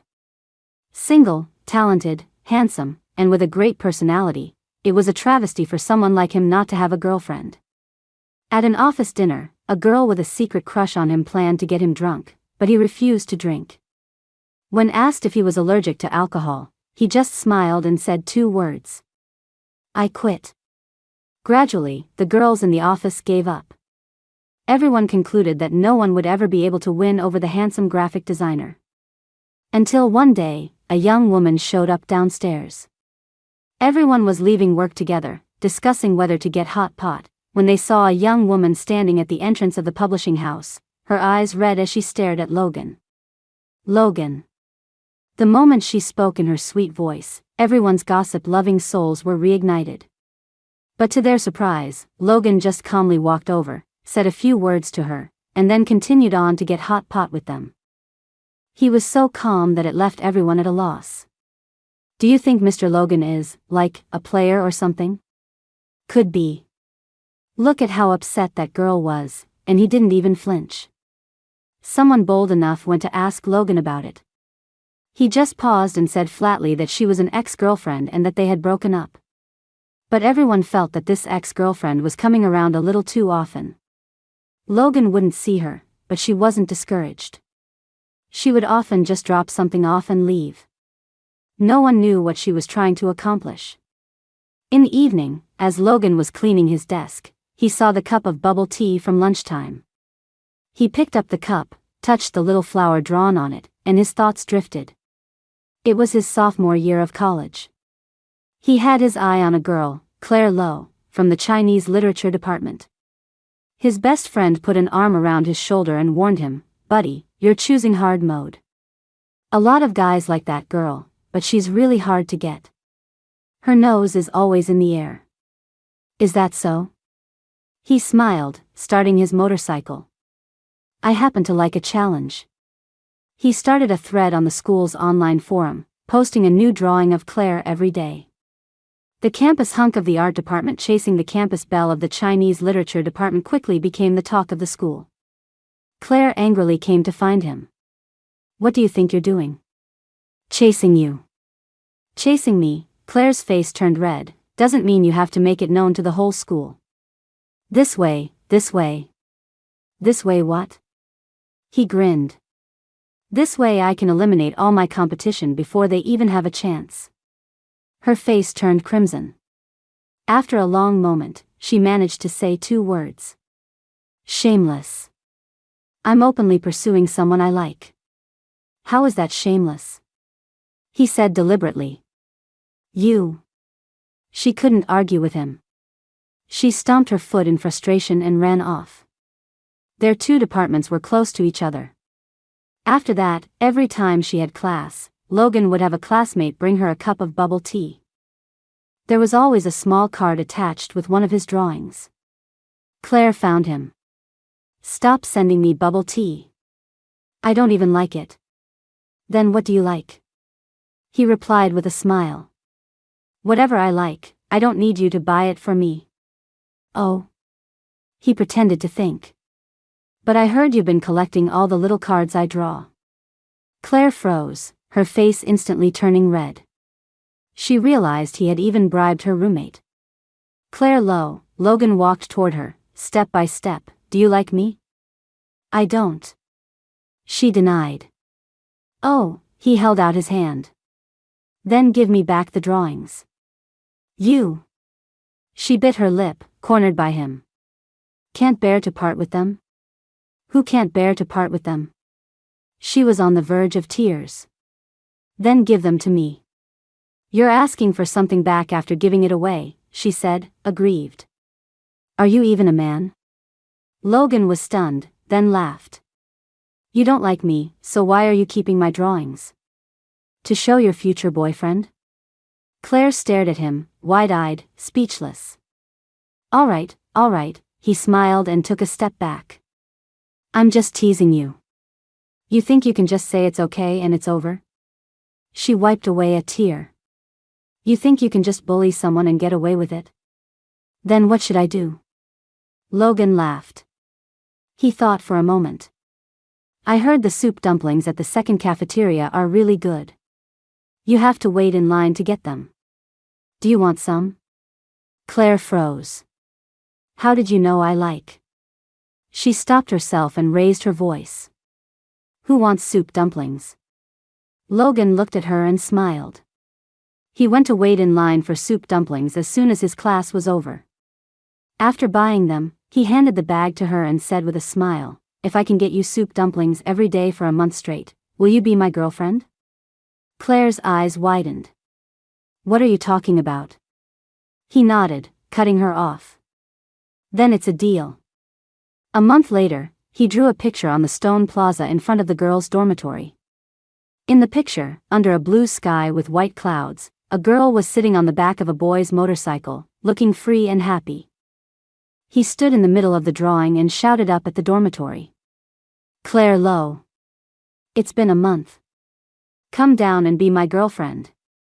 The romantic confession ended with a teacher from the student affairs office pushing through the crowd of onlookers, walking up to Logan, and giving him a stern lecture with a megaphone.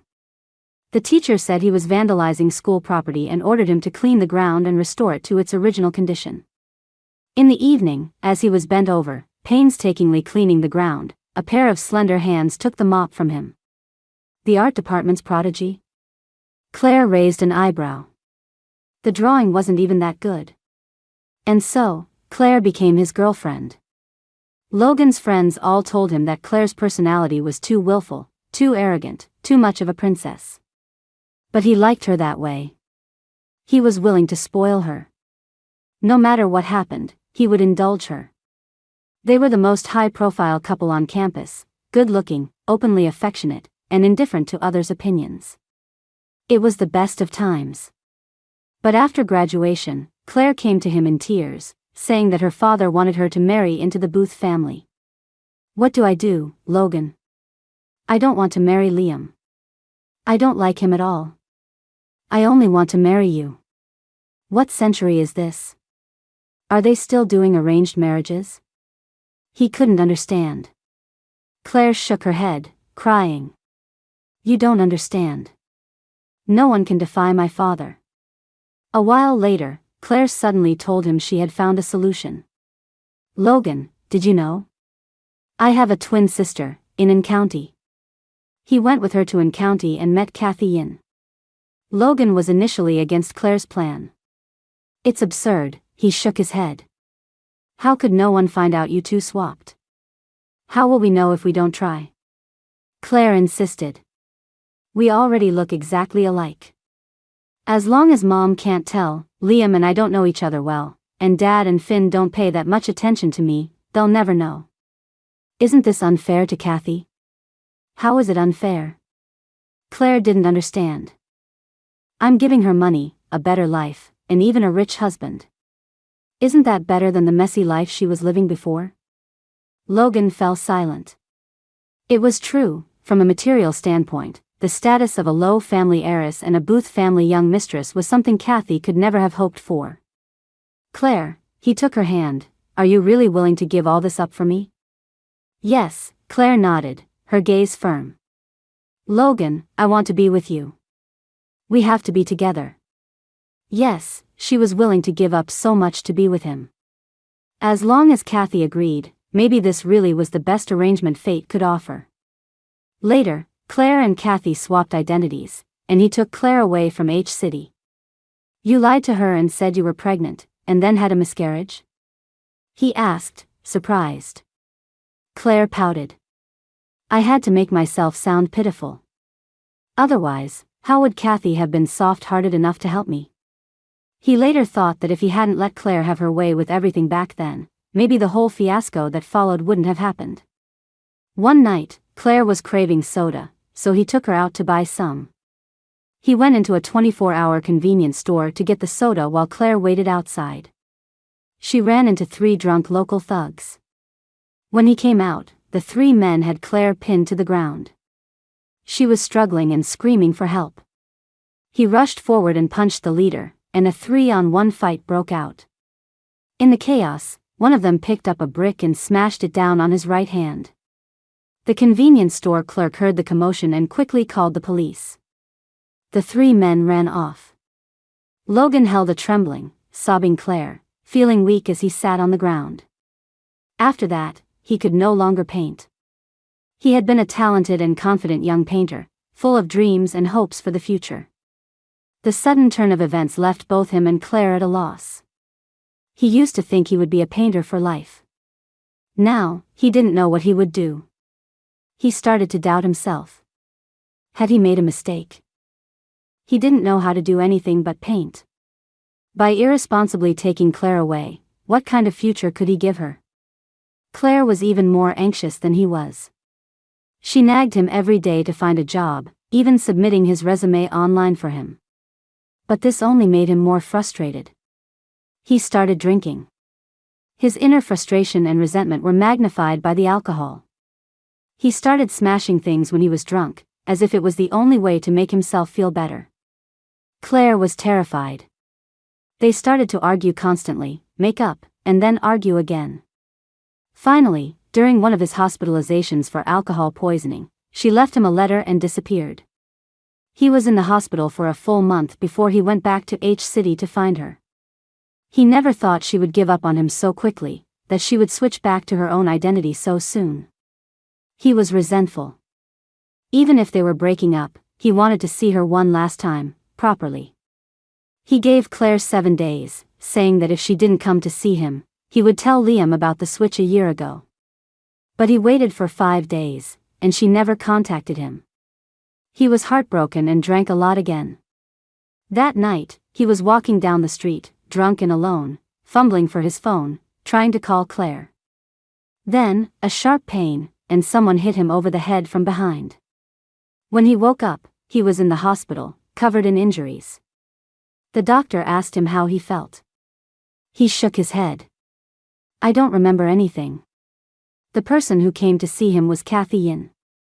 He was afraid that those people would come after him again, so he planned to pretend to have amnesia in front of everyone. But Kathy was his last hope of seeing Claire. "Kathy," he grabbed Kathy's sleeve, "I just want to see her one more time." Kathy was silent for a long time, then said softly, "After all this? You still want to see her? Did she do this?" Kathy shook her head. "It was her father, Mr. Lowe." He let out a long breath. "I just want to see her one more time." Kathy finally agreed. "I can't guarantee she'll come," she said softly. "But if she still has feelings for you, I think she will." "Kathy, thank you. On the day I'm discharged, don't worry, whether she comes or not, I will get a divorce with you." Kathy nodded. "I'm sorry, Kathy," he apologized sincerely. "I shouldn't have dragged you into this mess." He waited for many days. 3 days before he was discharged, Claire finally came. When they were alone, she held back her tears, her head down, not speaking, not daring to look at him. "Claire," he said softly, "I don't have amnesia." Claire's eyes widened in disbelief as she looked up at him. "I just wanted to see you one more time. Whether we break up or never see each other again, I just wanted to see you and say a proper goodbye." 3 days after he was discharged, he went to J City. She didn't come to see him off. But this time, he felt a sense of peace, with no more disappointment or resentment. During his year at the publishing house, he reflected every night. He wanted to become a better version of himself, someone who was no longer reckless, someone mature, someone who could protect the person he loved no matter what happened. He could see that Claire was trying too. 3 months ago, Kathy sent him a message, telling him that Claire had moved to J City with her mother and was working at a new media company. He knew that the new media company was in the office building next to the publishing house. Every time she came to the publishing house, after that first time, she would only stay downstairs for a little while and ask the receptionist to give him something. Bubble tea, coffee, or snacks, with a small card. On the card, she would share details of her work and life with him. "My boss praised me today, said I'm a good writer. So happy. An article I wrote got over 100,000 views yesterday. So exciting. I cooked today, and Mom said it was delicious. A client yelled at me today, but I calmly persuaded him. So proud." She was no longer the arrogant, spoiled princess. She was slowly becoming mature, stable, and brave. Maybe neither of them had become their best selves yet, but at least they were both trying. Thinking of this, Logan took the small card from the bubble tea cup and placed it in his left shirt pocket. Just as he got downstairs, he saw Claire leaning against a tree in front of the building, lost in thought, wearing a white dress. Hearing his footsteps, she looked up and saw him. She took a small step forward, then stopped. He didn't take another route as usual. Instead, he walked toward her. Claire's face was filled with surprise. You. The drawing is really ugly," he said softly. She froze for a second, her eyes instantly turning red. "I have no taste." "You know that," she sniffled. "If you don't like it, give it back." She looked aggrieved. "Have you eaten?" he asked. "Huh?" Claire looked at him in disbelief, tears about to spill from her eyes. "Not yet." She turned her head away and wiped her eyes. "Let's go," he took her slightly trembling hand. "I'll buy you some soup dumplings."